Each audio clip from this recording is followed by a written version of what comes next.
ये क्वेश्चन जरूर पढ़ा होगा। रामचंद्र शुक्ल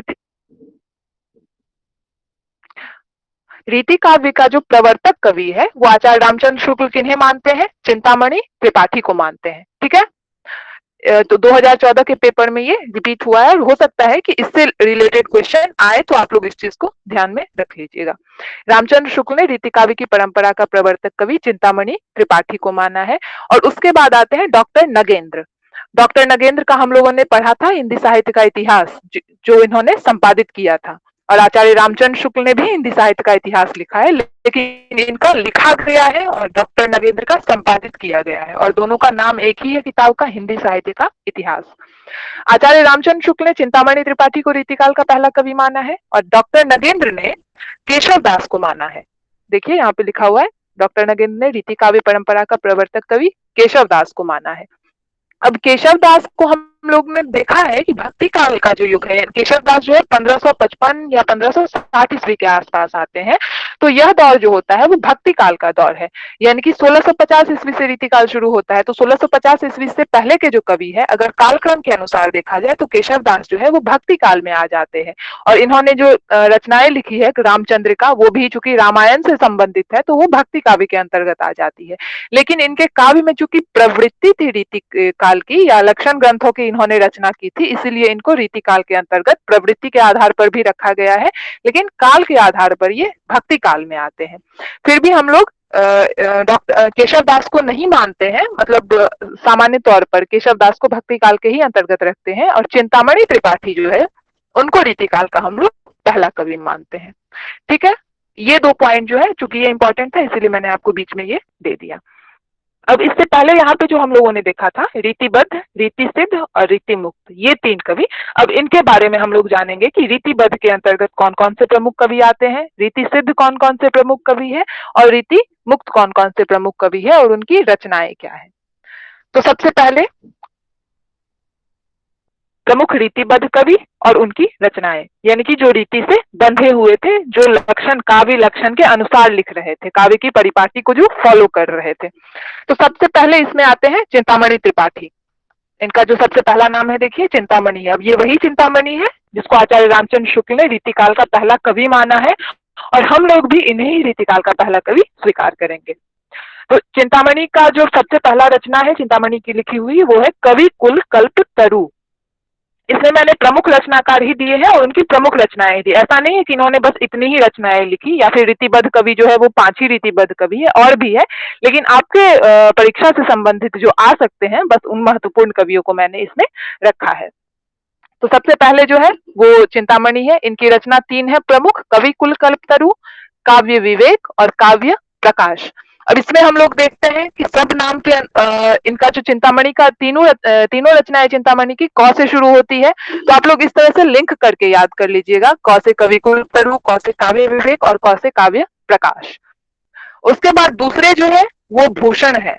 अब भूषण के बारे में अगर आप लोगों ने हिंदी में रुचि रखी होगी, या फिर शिवराज जो थे हमारे ये क्या बोलते हैं मराठा जो शासक थे शिवाजी, उनके ये दरबारी कवि थे, और इन्होंने शिवाजी की प्रशंसा में बहुत सारी रचनाएं लिखी है, जिसमें से एक प्रमुख है शिवराज भूषण। इन्होंने शिवाजी छत्रपति शिवाजी थे ना, उनके बारे में इन्होंने बहुत सी प्रशंसक रचनाएं लिखी हैं। क्योंकि रीतिकाल का जो दौर था वो दरबारी प्रवृत्ति से जुड़ा हुआ था। मैंने प्रवृत्ति में आप लोग को भक्ति काल में भी बताया था, रीतिकाल में भी, कि रीतिकाल की जो प्रवृत्ति थी वो दरबारी थी, यानी कि लेखक जो थे वो दरबार में जाकर के लिखते थे, यानी कि किसी राजा के अंतर्गत रह के लिखते थे। हम लोग आदिकाल में भी यही प्रवृत्ति देखते हैं, जैसे चंद्रबरदाई ने पृथ्वीराज रासो लिखा था पृथ्वीराज चौहान के अंतर्गत रह करके।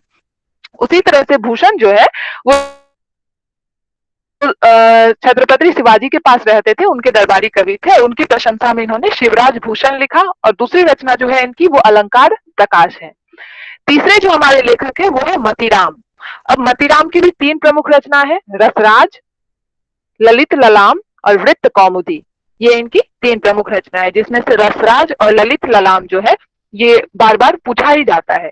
ये परीक्षा में रसराज और ललित ललाम इनकी 2 प्रमुख रचनाएं मानी जाती है। मैंने वृत्त कौमुदी भी दिया है ताकि वृत्त कौमुदी भी आता है कभी कभी। चौथे जो कवि है वो है देव, रीतिबद्ध चौथे कवि है देव। इनकी 2 रचनाएं हैं भाव विलास और भवानी विलास। अब इसमें भी हम लोग देख रहे हैं विलास विलास है, विलास से कौन संबंधित है, देव संबंधित है, तो देव की रचना भाव विलास और भवानी विलास। अब पांचवें महत्वपूर्ण रीतिबद्ध कवि है पद्माकर। इनकी जो रचना है पद्माभरण, जगत विनोद, गंगा लहरी। इसको हम लोग पढ़ेंगे जगत विनोद, जगत और विनोद, जगत प्लस विनोद, जगत विनोद, जगत धन विनोद, जगत विनोद और गंगा लहरी। अब उसके बाद हमारे रीतिबद्ध के बाद आते हैं रीति सिद्ध। रीति सिद्ध के बारे में मैंने आप लोगों को बताया कि जिन्हें काव्य का लक्षण भी पता था, साथ ही वे अपना भी मतलब एक्सपेरिमेंट कर रहे थे या अपने तरीके से भी काव्य को लिख रहे थे, उन्हें रीति सिद्ध कहा गया था। जो काव्य के लक्षण के अंतर्गत रहते थे लेकिन फिर भी अपने हिसाब से काव्य को लिखते थे।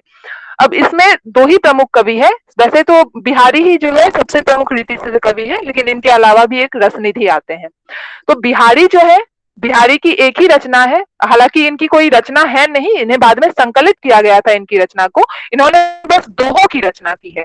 तो इनके दोहों का संकलन किया गया और उस किताब का नाम रखा गया बिहारी सतसई। सतसई मतलब होता है, सत मतलब सात, सई मतलब 100, 700, यानी कि बिहारी से संबंधित 700 दोहे। एग्जैक्ट 700 नहीं है, 700 से ज्यादा है, लेकिन ओवरऑल एक राउंड फिगर में जब माना जाता है तो 700 कहा जाता है। तो बिहारी सतसई। अब बिहारी सतसई में 713 दोहे हैं और 6 छंद है। अब दोहा और छंद क्या होते हैं? दोहा जिसमें चौपाई लिखी जाती है और छंद, दोहा दो पंक्ति की होती है और छंद 6 पंक्ति की कविताएं या पद होते हैं, इन्हें दोहा और छंद कहा जाता है। तो 713 दोहे हैं और 6 छंद है और इनका संकलन किया गया है बिहारी सतसई में। ठीक है, यानी कि कुल मिलाकर के 713 जोड़ 6 यानी कि 719 इन पे इनकी दोहा इसमें संकलित है। लेकिन 719 पद संकलित है। लेकिन जब आपको एग्जाम में अगर पूछा जाता है, ये क्वेश्चन आता है कि बिहारी सतसई में दोहों की संख्या कितनी है, जब आपसे स्पेशली दोहा पूछा जाएगा तब आप 713 लिखेंगे, और जब आपसे पूछा जाएगा कि बिहारी सतसई में पदों की संख्या कितनी है, तब आप 713 प्लस 6 यानी कि 719 की बात करेंगे। पद 719 है लेकिन दोहा 713 है। ठीक है, उसके बाद जो हमारे अगले रीति सिद्ध कवि है उनका नाम है रसनिधि, और इनकी दो रचना प्रमुख है, रतन हजारा और रसनिधि सागर। ठीक है, अब सबसे महत्वपूर्ण जो हमारे रीतिकाल के कवि आते हैं घनानंद, तो ये आते हैं रीति मुक्त कवि के अंतर्गत, यानी कि इनका किसी भी लक्षण ग्रंथ से कोई संबंध नहीं था, इन्होंने कोई लक्षण ग्रंथ नहीं लिखे, काव्य के लक्षणों के बारे में या काव्य की विशेषताओं के बारे में इन्होंने कोई बात नहीं की, इन्हें बस अपने हृदय के भाव से संबंध था और उन्होंने हृदय के भाव को पदों के माध्यम से या दोहों के माध्यम से व्यक्त किया है। तो प्रमुख रीति मुक्त कवि और उनकी रचनाएं, इसमें सबसे पहले आते हैं हमारे घनानंद। घनानंद जो थे ये प्रेम के पीर के कवि माने जाते हैं, यानी कि इनके हृदय में प्रेम की पीड़ा थी। इनकी एक प्रेमिका थी जिनका नाम था सुजान, घनानंद की प्रेमिका थी। ये एक दरबारी कवि थे और राजा के दरबार में रहते हुए उस राजा के दरबारी नर्तकी से इनको प्रेम हो गया था, लेकिन वो नर्तकी तो चूंकि विलास में रहती थी, राजा के साथ रहती थी, तो वो एक कवि से क्यों प्रेम करेगी, तो उन्होंने इनके प्रेम को ठुकरा दिया था।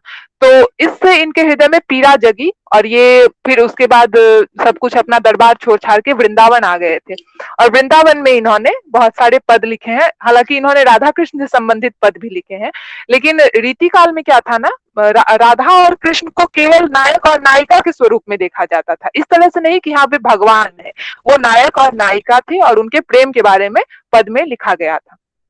तो चूंकि इनका कह सकते हैं आजकल की भाषा में इनका दिल टूटा था, इसीलिए इनको प्रेम की पीर का कवि माना जाता है। तो इनकी जितनी भी रचना है उसमें विरह का जो भाव है, यानी कि श्रृंगार भाव में विरह का जो भाव होता है, दो भाव होते हैं, संयोग और वियोग। तो वियोग रस जो है इनके काव्य में ज्यादातर दिखाई देता है, क्योंकि इनका प्रेम जो है वो सफल नहीं हो पाया था, अपनी प्रेमिका से इनका वियोग हो गया था, तो इनके काव्य में वियोग की बातें ज्यादा की गई है। अगर आपसे ऑब्जेक्टिव में इस तरह भी आता है, निम्न में से कौन प्रेम की पीर के कवि है, तो आप उसमें घनानंद लिखिएगा। इनकी 3 रचनाएं हैं जो बहुत महत्वपूर्ण है। सबसे पहले सुजान सागर, इनकी प्रेमिका का नाम भी सुजान था, इसी नाम पे इन्होंने सुजान सागर की रचना की है। और दूसरा इनका है इश्क लता और तीसरा है विरह लीला। ठीक है, घनानंद की। दूसरे जो है हमारे रीतिमुक्त कवि, उनका नाम है आलम। उनकी जो रचनाएं है आलम केली और माधवा नल काम कंदला। नाम थोड़ा लंबा है, आराम से पढ़िएगा। माधवा नल काम कंदला, आलम की दो रचना महत्वपूर्ण है। तीसरे जो हमारे रीति मुक्त कवि है वो है बोधा। बोधा भी इसी तरह जिस तरह घनानंद का प्रेम असफल रहा था, इनका भी प्रेम असफल रहा। इनको भी एक वेश्या से प्यार हो गया था और उन्होंने इनके प्रेम को स्वीकार नहीं किया था, तो ये भी उसी तरह से प्रेम में ही पीड़ित थे। लेकिन घनानंद का प्रेम का पीर बहुत ऊपर के लेवल का था। उनका प्रेम का पीर धीरे धीरे आध्यात्मिक हो गया था, यानी कि अपनी प्रेमिका से दिल टूटने के बाद वो भगवान के प्रति समर्पित हो गए थे वृंदावन जाकर के। तो आध्यात्म की तरफ उनका बाद में झुकाव हो गया था, इसीलिए उनका प्रेम का जो पीर है वो भगवान को समर्पित हो जाता है। तो बोधा की दो रचनाएं इश्कनामा और विरह बागीश, ये दोनों महत्वपूर्ण है। उसके बाद चौथे आते हैं ठाकुर। इनकी दो रचनाएं है ठाकुर ठसक और ठाकुर शतक। और अंतिम में हमारे जो रीति मुक्त कवि है वो है द्विजदेव, और इनकी दो रचनाएं श्रृंगार लतिका, श्रृंगार बतीसी। देखिए, नाम में आपको कंफ्यूजन हो सकता है, इसीलिए मैं आपको कहूंगी कि थोड़ली याद करिएगा। जैसे आदिकाल के कवि को याद करने के बाद आप भक्ति काल पे आइएगा, फिर रीति काल पे आइएगा। इसीलिए मैंने आपको काल पढ़ाने के साथ ही उनकी रचनाएं और रचनाकार मैंने पीडीएफ में साथ में ही दे दिया है, ताकि आपको कंफ्यूजन ना हो। एक साथ अगर आप याद करिएगा हर काल के कवि को, तो वो आपको कंफ्यूजन पैदा करेगा। तो आप लोगों ने इतनी रचनाएं देखी, तो आपके दिमाग में कॉन्सेप्ट आया होगा कि श्रृंगार, अलंकार या भूषण, इस तरह की से संबंधित जो भी रचनाएं हैं वो रीति काल के अंतर्गत आ जाएगी। क्योंकि रीति काल में क्या था, श्रृंगार की बातें की गई है, अलंकार की बातें की गई है, प्रेम की बात, संयोग की, वियोग की।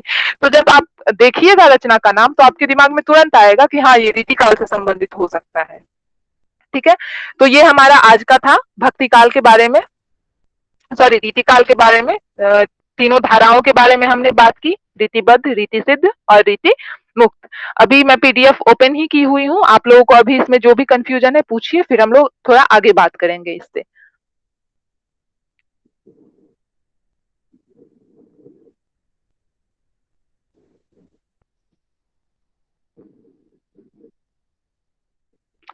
आप लोग सुन रहे हैं? हेलो?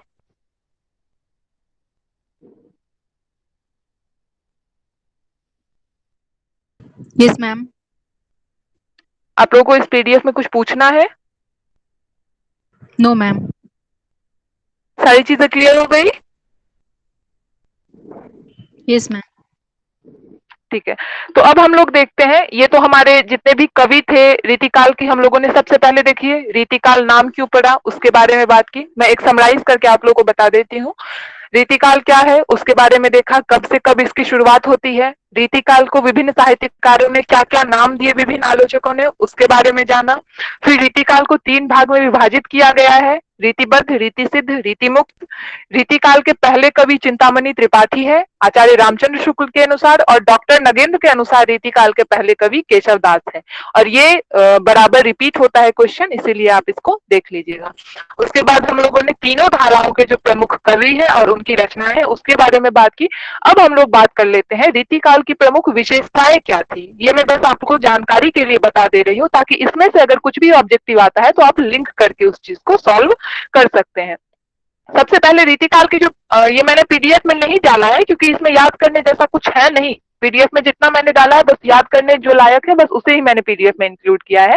लेकिन फिर भी मैं आपको वर्बली बता दे रही हूँ, ताकि बस आप नॉलेज रखें। और होता है कि एग्जाम में जरूरी नहीं कि जितनी सटीक चीजें बताई जाती है उतना ही आए, कभी कुछ अलग अलग भी आता है, तो आप लिंक कर सके, इसलिए मैं आपको बता दे रही हूँ। तो रीतिकाल की सबसे पहली विशेषता होती है रीति निरूपण की विशेषता। अब रीति निरूपण क्या है, मैंने आपको बताया कि रीति का मतलब होता है तरीका, काव्य लिखने का तरीका क्या है। तो लक्षण ग्रंथ यानी कि काव्य के क्या लक्षण है, इससे संबंधित जो ग्रंथ लिखे गए हैं उस प्रक्रिया को रीति निरूपण कहा जाता है। तो इसकी रचना जो है वो ज्यादा हुई है, लक्षण ग्रंथों की रचना, और रीति निरूपण यानी कि काव्य लिखने के तरीके के बारे में ज्यादा बात की गई है। सबसे पहली विशेषता तो ये है।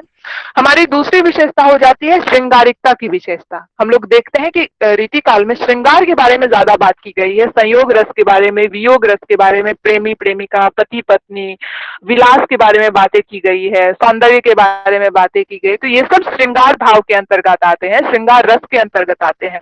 अतः श्रृंगारिकता दूसरी विशेषता है। उसके बाद हमारी तीसरी विशेषता आती है अलंकारिकता। अलंकार का शाब्दिक अर्थ मैंने आपको बताया, सुसज्जित होना, यानी कि काव्य को सुसज्जित तरीके से लिखा गया। जब हम लोग काव्य लिखने के तरीके के बारे में जिस वक्त सिखाया जाता है, तो तरीके में जब हम लोग काव्य लिखते हैं तो सुसज्जा स्वाभाविक रूप से आ जाती है। लेकिन फिर भी इस काल के जो कवि थे वो अलंकार की बातें ज्यादा करते थे। अब अलंकार क्या होता है, यानी कि ऐसा माध्यम जिससे काव्य को सजाया जा सके, काव्य को सुसज्जित किया जा सके, उसे अलंकार कहा जाता है। जैसे हम किसी को चंद्रमुखी कहते हैं, तो उसका अब ऐसा नहीं कि उसका उसके मुख पे चांद निकला हुआ है इसीलिए उसको चंद्रमुखी कहा गया है, चंद्रमा से उसकी तुलना की गई, तो यहाँ पे चंद्रमुखी एक अलंकार है। यानी कि हम सुसज्जित करने के लिए या एक सम्मान देने के लिए उसको चंद्रमुखी कह देते हैं, यानी कि चांद जैसा मुख हो जिसका। तो यह अलंकार की भाव होती है, अलंकार की बात की गई है। तो रीति काल में इस तरह की बातें ज्यादा की गई है, काव्य को सुसज्जित तरीके से अलंकार के साथ परोसा गया है, ताकि जो दरबार में रहने वाले कवि थे उनकी रचनाएं सुन करके राजा वाह वाह करे, उनको उपाधि दे, उनको नगद इनाम दे, स्वर्ण मुद्राएं दे। तो इस सब लोभ से भी कह सकते हैं कि राजा को लुभाने के लिए काव्य में ज्यादा से ज्यादा अलंकार मिलाया गया, ताकि राजा का मन जो है वो आह्लादित हो सके। ठीक है। उसके बाद चौथा जो हमारा है कि आश्रयदाताओं की प्रशंसा। हम लोग देखते हैं कि रीतिकाल के जितने भी कवि रहे हैं ज्यादातर दरबारी कवि ही हैं, चाहे वो बिहारी हो, चाहे वो घनानंद हो, बोधा, ठाकुर, पद्माकर, सब जो है वो दरबारी कवि है। किसी न किसी राजा के दरबार में रह करके वो काव्य की रचना करते थे। अब जिसके यहाँ है उनकी तो प्रशंसा करनी ही पड़ेगी। तो अब जब सभी कवि दरबारी है तो जो जिसके यहाँ है उसकी प्रशंसा लिखे जा रहे हैं, लिखे जा रहे हैं। तो इस तरह से इस युग में जो है राज दरबार में रहने के बावजूद इन्होंने राजाओं की प्रशंसा बहुत ज्यादा की है। तो एक विशेषता यह भी आ जाती है कि आश्रयदाताओं की प्रशंसा। उसके बाद जब हम लोग प्रेम की बात करते हैं तो प्रकृति के बिना प्रेम अधूरा होता है। यानी कि जब हम लोग प्रेम में, हम फिल्मों में भी देखते हैं, गीतों में भी देखते हैं कि पेड़ के पास झूम झूम करके, लताओं के पास, वन में, सरसों के खेत में। तो जब हम प्रेम में, चाहे वो संयोग हो या वियोग हो, इंसान प्रकृति से ही ज्यादा आकृष्ट होता है। जब हम लोग बहुत दुखी होते हैं तब भी हम लोग आसमान की ओर देखते हैं, पेड़ की ओर देखते हैं, या किसी शांत निर्जन इलाके में चले जाते हैं जहां हमें कोई डिस्टर्ब ना हो कर सके, और प्रकृति के साथ हमारा सीधे साक्षात्कार होता है। तो प्रेम जो है वो प्रकृति के बिना अधूरा होता है, श्रृंगार प्रकृति के बिना अधूरा होता है। तो इस युग में प्रकृति चित्रण जो है काव्य में बहुत ज्यादा किया गया है। चूंकि प्रेम की बातें की गई है तो प्रकृति स्वाभाविक रूप से उसमें निहित हो जाती है। नारी को लेकर के संकुचित दृष्टिकोण अपनाया गया है। नारी के स्थूल शरीर को, यानी कि जो उनका शरीर है, चाहे वो केश हो, मुख हो, वक्ष हो, जो भी उनका शरीर होता है उस हिसाब से, कमर हो, उसको लेकर के ज्यादा बातें की गई है, ना कि नारी के मन को देखा गया कि समाज में नारी की क्या स्थिति है, घर में इसके साथ कैसा बिहेव होता है। इस सब तरह की चीजों पे ध्यान नहीं दिया गया है। हम लोग भक्ति काल में देखते हैं कि भक्ति काल में बहुत सारे ऐसे कवि हैं जो नारी को लेकर के अच्छी बातें कहते हैं। तुलसीदास ने नारी को लेकर के बहुत अच्छी बातें की है, सूरदास ने नारी को लेकर के अच्छी बातें की है। हम लोग उद्धव और गोपी संवाद में देखते हैं कि गोपी को एक स्वच्छंदता दी गई कि गोपी आप अपने मन की बात कहिए। सूरदास ने ही लिखा है उद्धव गोपी संवाद, और उन्होंने गोपी को पूरी तरह से स्वतंत्रता दी उद्धव के सामने कृष्ण की बुराई करने की या कृष्ण को सही गलत बोलने की, क्योंकि उन्होंने उनको छोड़ दिया था। लेकिन जब हम लोग रीति काल में आते हैं तो नारी की स्वच्छंदता संकुचित कर दी जाती है, नारी को केवल एक सौंदर्य की वस्तु मान करके दिखाया जाता है। तो नारी को लेकर के एक संकुचित दृष्टिकोण है। उसके बाद फिर भक्ति और नीति की जो बातें हैं वो ज्यादा नहीं की गई है। भक्ति किया भी गया है, तो मैंने आप लोगों को बताया कि राधा और कृष्ण को सिर्फ और सिर्फ प्रेमी प्रेमिका का स्वरूप मान करके एक प्रतीकात्मक रूप दिया गया है, ना कि भक्ति का रूप दिया गया है। और तब से जो एक क्या कह सकते हैं जरूरी विशेषता, वो ये है कि रीति काल में ब्रज भाषा का प्रयोग सर्वाधिक हुआ है। भक्ति काल में अवधि भाषा ज्यादा महत्वपूर्ण हो जाती है, और रीति काल में आते हैं तो ब्रज भाषा ज्यादा महत्वपूर्ण हो जाती है, क्योंकि दरबारी कवि जितने भी थे वो उत्तर भारत से संबंधित थे, और उत्तर भारत में वृंदावन, मथुरा, ये सब क्षेत्र जो है ब्रज भाषा से संबंधित क्षेत्र है। तो ब्रज की प्रधानता, ब्रज भाषा की प्रधानता रीति काव्य में बहुत अधिक है। तो ये ऐसी विशेषताएं है रीति काल की जो वर्बली मैंने आप लोगों को बता दिया, ताकि एग्जाम में अगर कुछ इससे संबंधित आए भी तो आपके दिमाग में क्वेश्चन पढ़ के हिंट आ जाएगा, तो आप लोग सॉल्व कर सकते हैं। तो हमारा रीतिकाल यही तक था। जितने भी प्रमुख कवि है और उनकी रचनाएं मैंने पीडीएफ में डाल दी है, आप लोग बस इसको याद कर लीजिएगा। जो भी महत्वपूर्ण रीतिकाल से संबंधित चीजें हैं मैंने आप लोग को बता दी। आपके मन में कोई भी डाउट है आप लोग पूछ सकते हैं, फिर हम लोग आगे आधुनिक काल के बारे में बात करेंगे जो 1850 ईस्वी के बाद शुरू होता है।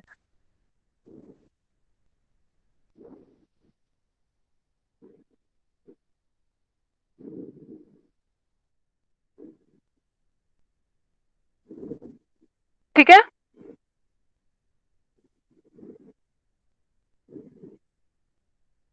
आप लोगों को समझ में आया मैंने जो भी पढ़ाया? Yes ma'am. Yes ma'am. ठीक है।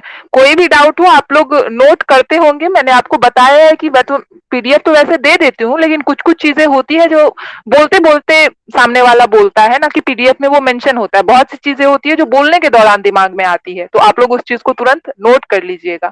तो अगर नोट करते हुए कोई कंफ्यूजन हुआ हो या फिर कोई पीडीएफ को देखते हुए कोई क्वेश्चन है तो आप लोग आराम से पूछिए, मैं सबका जवाब दे रही हूँ।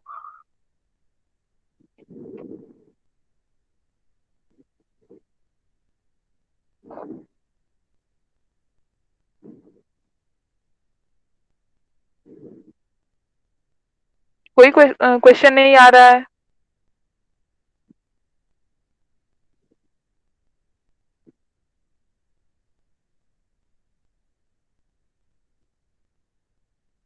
अदिति, अंकिता, अनुष्का, गरिमा, रजनी, श्रेया, सोनी, सृष्टि, वैष्णवी, कोई कुछ पूछ लीजिए। किसी को कंफ्यूजन नहीं है?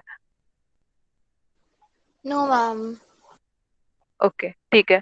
आप लोगों को मैं जो पढ़ाती हूँ समझ में आता है? ऑनेस्टली बताइए। Yes Yes, ma'am. ma'am. मैं सही से एक्सप्लेन कर पा रही हूँ आप लोगों को? यस मैम, बहुत अच्छे से समझ आ रहा है। ठीक है, चलिए, थैंक यू। क्योंकि मैं ग्रुप में भी ज्यादा रिव्यू नहीं पूछती हूँ, मैं सोचती हूँ कि डायरेक्ट आप लोगों से बात कर लूँ।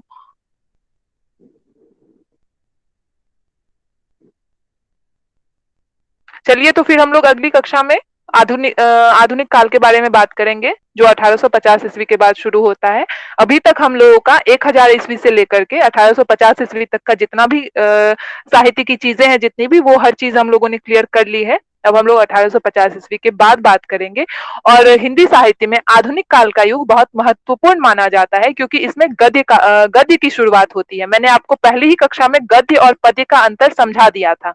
अगर आप लोगों को नहीं पता है तो मैं आप लोगों को फिर से बता देती हूँ। गद्य वो चीज होती है जिसमें गद्यात्मक तरीके से बातों को लिखा जाता है, यानी कि कहानियां, किताबें, सॉरी, कहानियां, उपन्यास, ये सब चीजें जो निबंध, ये सब गद्य में आते हैं। और पद्य होती है जो कविताएं होती है, यानी कि जिसमें छंदों का ये होता प्रयोग होता है, यानी कि तुकबंदी जिसमें होती है उसे हम लोग पद्य कहते हैं। और जो छंद से मुक्त चीजें होती है वो गद्य के अंतर्गत आती है।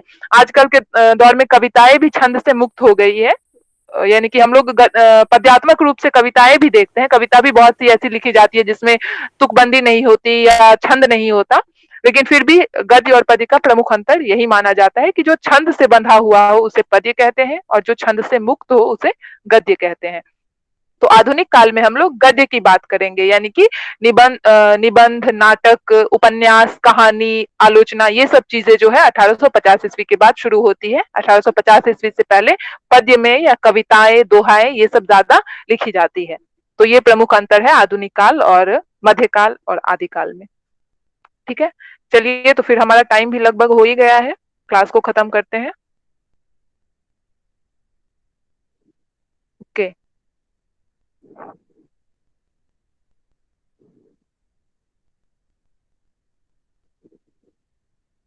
मैसेज आ रहा है कि क्लास लीव नहीं करना है।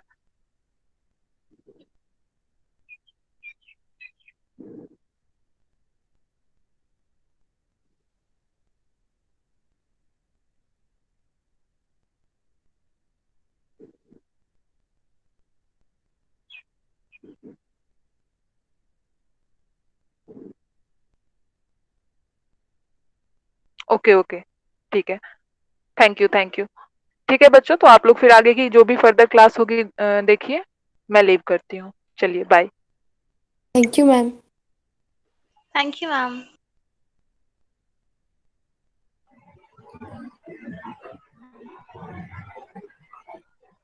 आप लोगों के बायोलॉजी क्लास का जो पिछला पोर्शन कुछ रह गया था वो आज वैष्णव सर कवर करेंगे। So just wait for 2 minutes, he will be joining us soon. Okay.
Just wait for 1 minute more.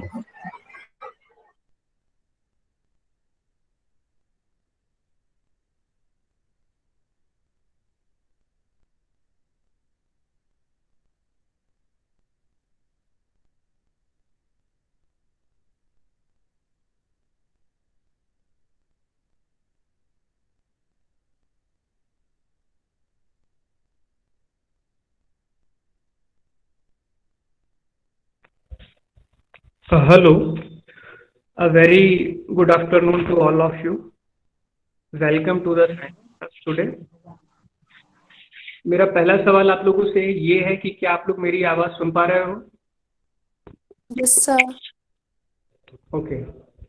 तो कल जो हम लोगों का लेक्चर 10 था उसमें जो कुछ बचा हुआ है थोड़ा बहुत उसको अभी हम आज देख लेते हैं और आधे घंटे के भीतर अपनी क्लास खत्म कर देते हैं, ठीक है? So just wait for a minute.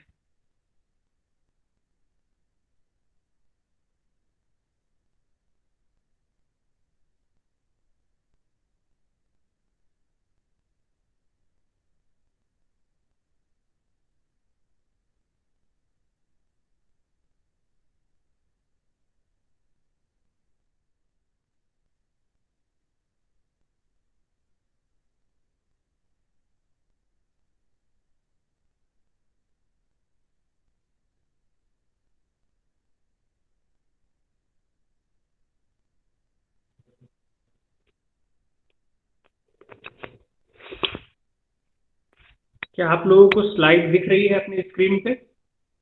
Yes, sir. Yes, sir. Okay, ठीक है, हम शुरू करते हैं 1 मिनट में क्लास। और भी शायद 7 या 8 लोग हैं और एक या दो ज्वाइन करते हैं, तो हम लोग 1 मिनट के वेट कर लेते हैं, उसके बाद क्लास शुरू करते हैं।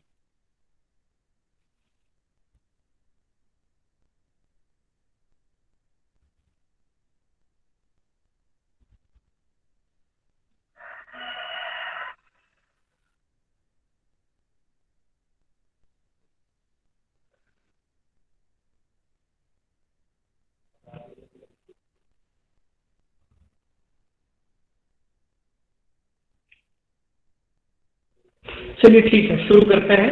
एक बार आखिरी बार मैं आप लोगों से पूछना चाहता हूँ, क्या मेरी आवाज आप लोगों को जा रही है? क्या स्लाइड आप लोग देख पा रहे हैं? Yes, Yes, sir. sir. Okay. बीच में अगर कहीं ऑडियो प्रॉब्लम होती है, कोई भी टेक्निकल इश्यूज होते हैं, तो आपको बिल्कुल परेशान होने की जरूरत नहीं है, आप लोग बताइएगा। तो हम लोग शुरू करते हैं। कल शाम में हम लोग जो पढ़ रहे थे वो हम लोग पढ़ रहे थे कि हमारी बॉडी में ट्रांसपोर्टेशन कैसे होता है एक सब्सटेंस का एक जगह से दूसरी जगह तक। उसमें हम लोगों ने लिम्फेटिक सिस्टम के बारे में पढ़ा कि हमारे टिश्यूज के बीच में जो हमारे टिश्यूज जिन सेल्स से मिलकर के बने होते हैं, हमारे ऊतक जिन कोशिकाओं से मिलकर के बने होते हैं, उन कोशिकाओं के बीच में जगह होती है और उसमें पतली पतली नालियां फैली होती हैं और उन नालियों से लिम्फ होकर के बहता है। एक तरीके का तरल पदार्थ जेली जैसा एक सब्सटेंस होता है, वो उसमें से होकर के बहता है, जो एक्चुअली उन टिश्यूज में जो एक्सेस सब्सटेंस होते हैं, ऐसे पदार्थ जिनकी मात्रा ज्यादा हो जाती है और जिनकी जरूरत नहीं होती है, वो बहते हैं और वो एक ही डायरेक्शन में बहते हैं। वो सीधे सीधे आपके टिश्यू से आपके हार्ट की ओर, आपके दिल की ओर, आपके हृदय की ओर बहते हैं। उसके बाद फिर हम लोगों ने सर्कुलेटरी सिस्टम के बारे में पढ़ा था सर्कुलेटरी सिस्टम में हमने ये पढ़ा था कि देखिए हमारी बॉडी में 3 कंपोनेंट्स होते हैं सर्कुलेटरी सिस्टम के, जो कि जनरल बोगी होती है हमारे बॉडी में, जो अलग अलग सब्सटेंस के पदार्थ हैं उनके। उसमें हमने पढ़ा था कि हार्ट होता है, हृदय होता है, जो कि हमारे ब्लड को पंप करता है। उसके बाद ब्लड वेसल्स होती हैं, रक्त वाहिकाएं होती हैं जिनसे ब्लड हमारी बॉडी में जाता है, एक हृदय से दूसरे बॉडी के अलग अलग हिस्सों तक, और बॉडी के अलग अलग हिस्सों से हृदय तक या हार्ट तक ब्लड को लाने के लिए भी पाइप्स होती हैं जिनको ब्लड वेसल्स बोलते हैं। उनमें आर्टरीज थी, उनमें कैपिलरीज थी, उनमें वेन्स थी। उनमें आर्टरीज जो थी वो हमारे हार्ट से ब्लड को शरीर के अलग अलग हिस्सों में ले जाने का काम करती थी, वेन्स उनको वापस लाने का काम करती थी। कैपिलरीज फंक्शनल यूनिट होती थी जो लास्ट में हमारी बॉडी के उन हिस्सों तक ब्लड को पहुंचाती थी, डंप करती थी। उसके बाद हमने सर्किट पढ़ा था कि एक पल्मोनरी सर्किट होता है और एक सिस्टमिक सर्किट होता है। पल्मोनरी सर्किट होने के कारण ही आपके पल्मोनरी धमनी और पल्मोनरी वीन में एक्सेप्शन होता है। बॉडी की हर एक वीन में, बॉडी की हर एक शिरा में इम्प्योर ब्लड बहता है, ऐसा ब्लड बहता है जिनमें ऑक्सीजन कम होता है या फिर नहीं होता है। लेकिन पल्मोनरी वीन में ऐसा ब्लड बहता है जिनमें ऑक्सीजन खूब होता है। जबकि पल्मोनरी आर्टरी, जो कि पल्मोनरी धमनी है, उसमें आपका इम्प्योर ब्लड बहता है जिसमें ऑक्सीजन नहीं होता है। लेकिन बाकी सारी जो धमनियां हैं बॉडी की, बाकी सारी जो आर्टरीज हैं बॉडी की, उनमें अशुद्ध रक्त बहता है, ऐसा रक्त बहता है जो कि शुद्ध रक्त बहता है, जो कि ऐसा रक्त बहता है जिनमें ऑक्सीजन खूब रिच होता है। ठीक है, और वो क्यों होता है? क्योंकि पल्मोनरी सर्किट अलग काम करता है और सिस्टमिक सर्किट अलग काम करता है। ये सारी चीजें हमने पढ़ी थी। और लास्ट में हमने ये कहा था कि ब्लड के बारे में हम लोग कल पढ़ेंगे आधे घंटे की एक क्लास में, तो आज हम लोग ब्लड के बारे में पढ़ने वाले हैं। अब इसमें हम क्या पढ़ने वाले हैं? देखिए, one of the most important topic for our exam ये ब्लड है। और आगे हम करंट अफेयर पढ़ने वाले हैं, कोरोना वायरस वगैरह के बारे में पढ़ने वाले हैं, तो उसमें भी ब्लड के बारे में जानकारी रहना हमारे लिए बहुत जरूरी है। ब्लड का कंपोजिशन क्या होता है, ब्लड के वेरियस जो फंक्शंस हैं, अलग अलग कार्य हैं, वो सारी चीजें हमें जानने की जरूरत है। तो आज हम वो पढ़ने जा रहे हैं। शुरू करते हैं। इस स्लाइड को देखिए, इसमें लेफ्ट साइड में सबसे ऊपर लिखा है लिक्विड कनेक्टिव टिश्यू। आपका ब्लड है क्या? आपका खून क्या है? आपका रक्त क्या है? रक्त क्या कोई पानी है या फिर क्या पदार्थ है? ऐसा सब्सटेंस, उसको हम बायोलॉजी में या फिर साइंस की भाषा में क्या कह सकते हैं?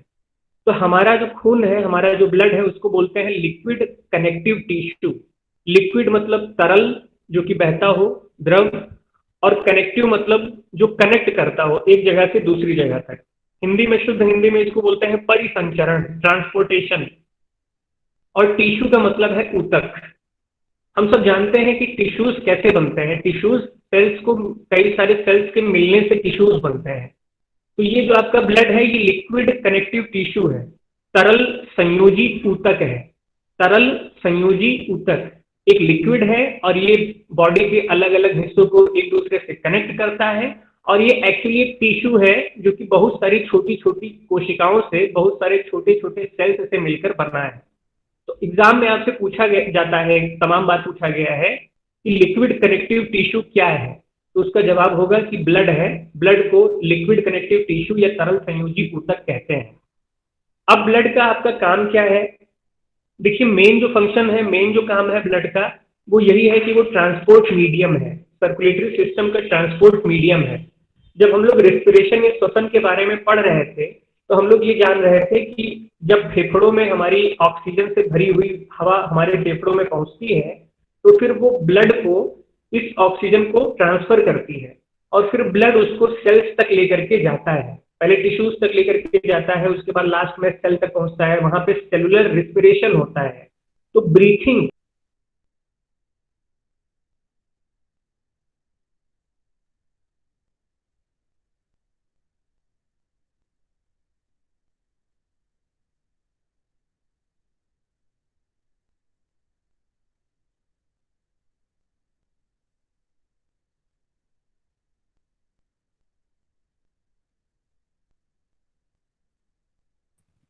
आप लोगों तक मेरी आवाज आ रही है?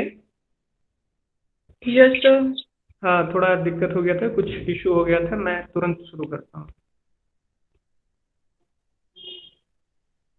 सभी लोग प्रेजेंट है ना? आप लोगों को स्लाइड दिख रहा है? No, sir. Okay, wait a minute please.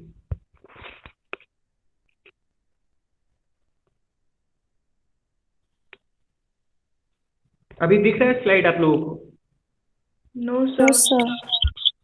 What happened यार?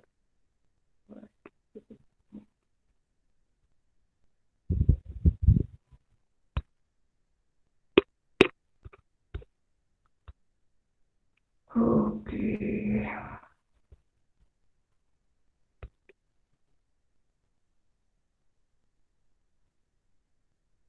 स्लाइड आप लोगों को नहीं दिख रहा है?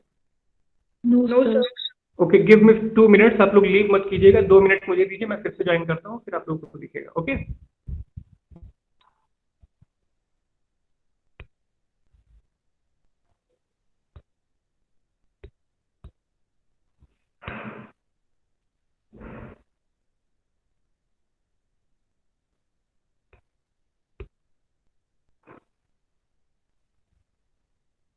दिस इज हैपनिंग यार।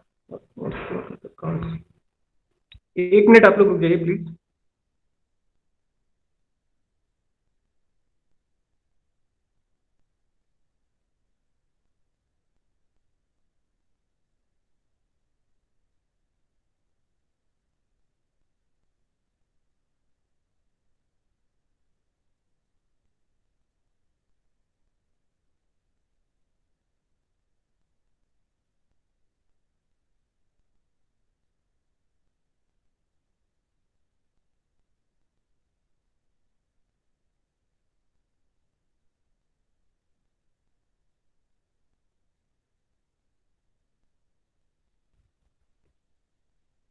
अभी आप लोगों को स्लाइड दिख रहा है?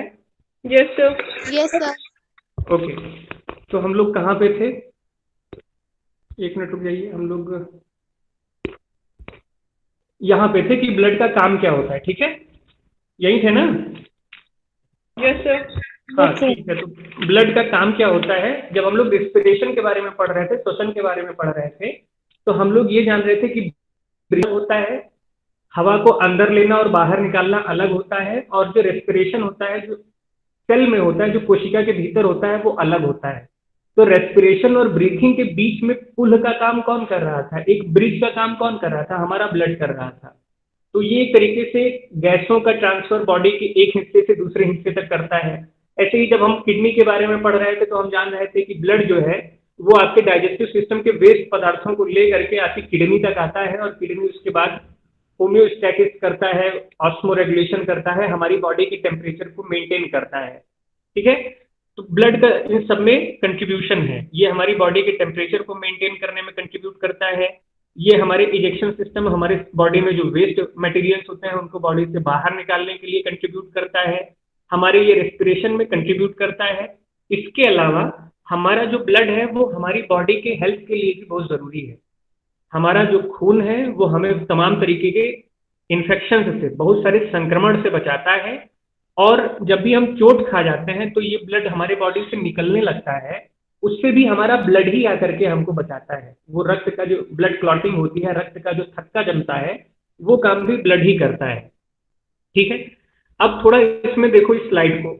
इस स्लाइड में स्ट्रक्चर ऑफ ब्लड है, और नीचे एक लेफ्ट साइड में नीचे एक इमेज है, और राइट साइड में एक बड़ा सा इमेज है।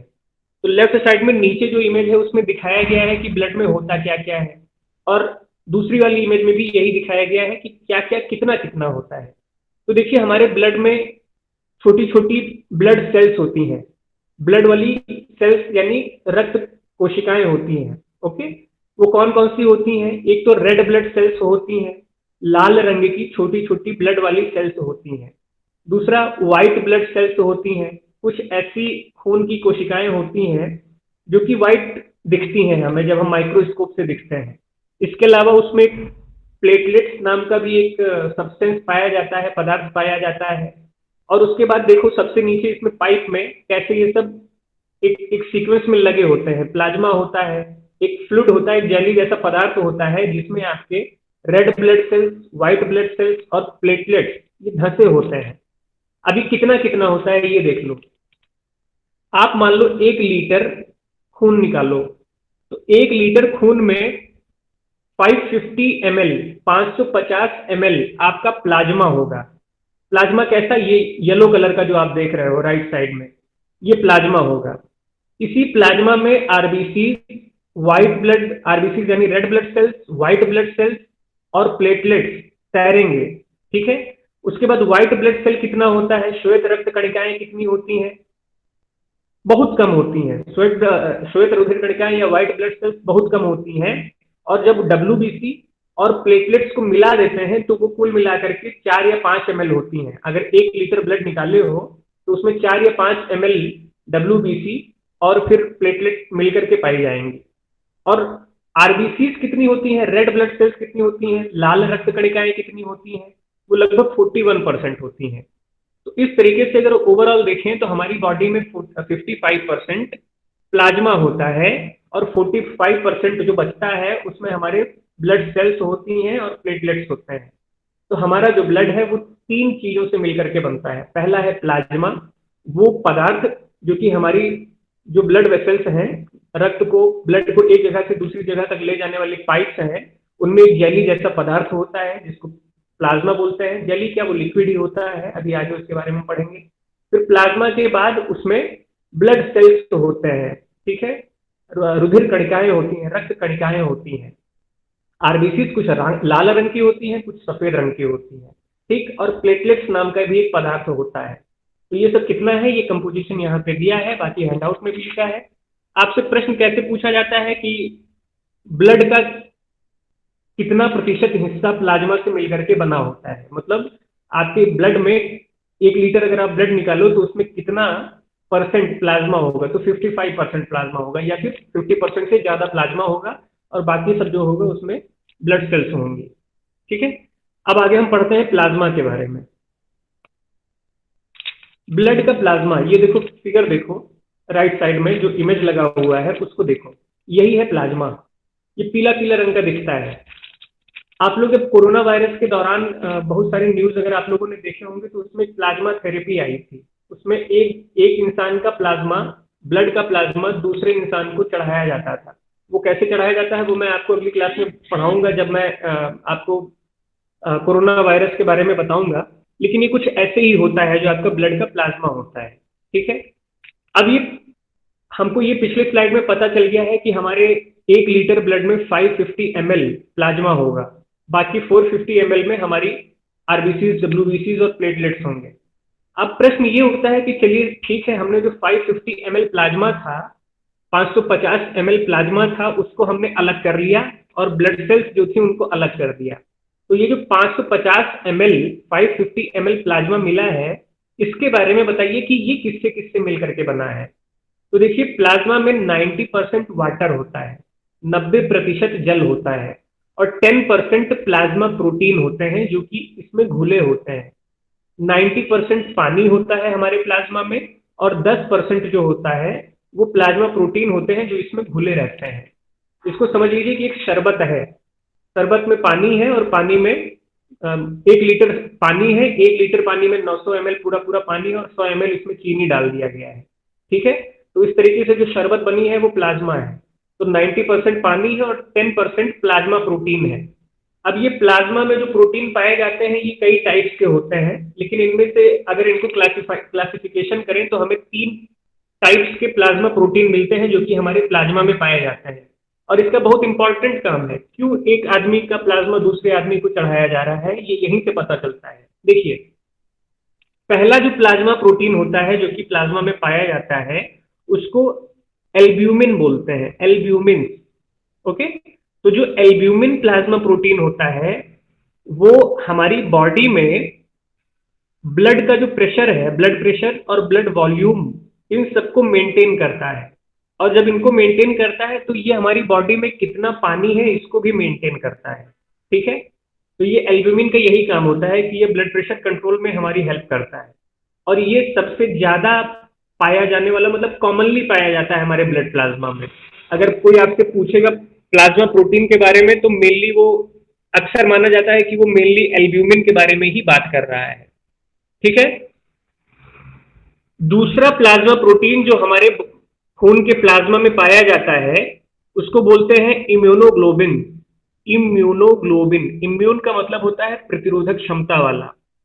ठीक है। इनको एंटीबॉडीज भी बोलते हैं। ठीक है।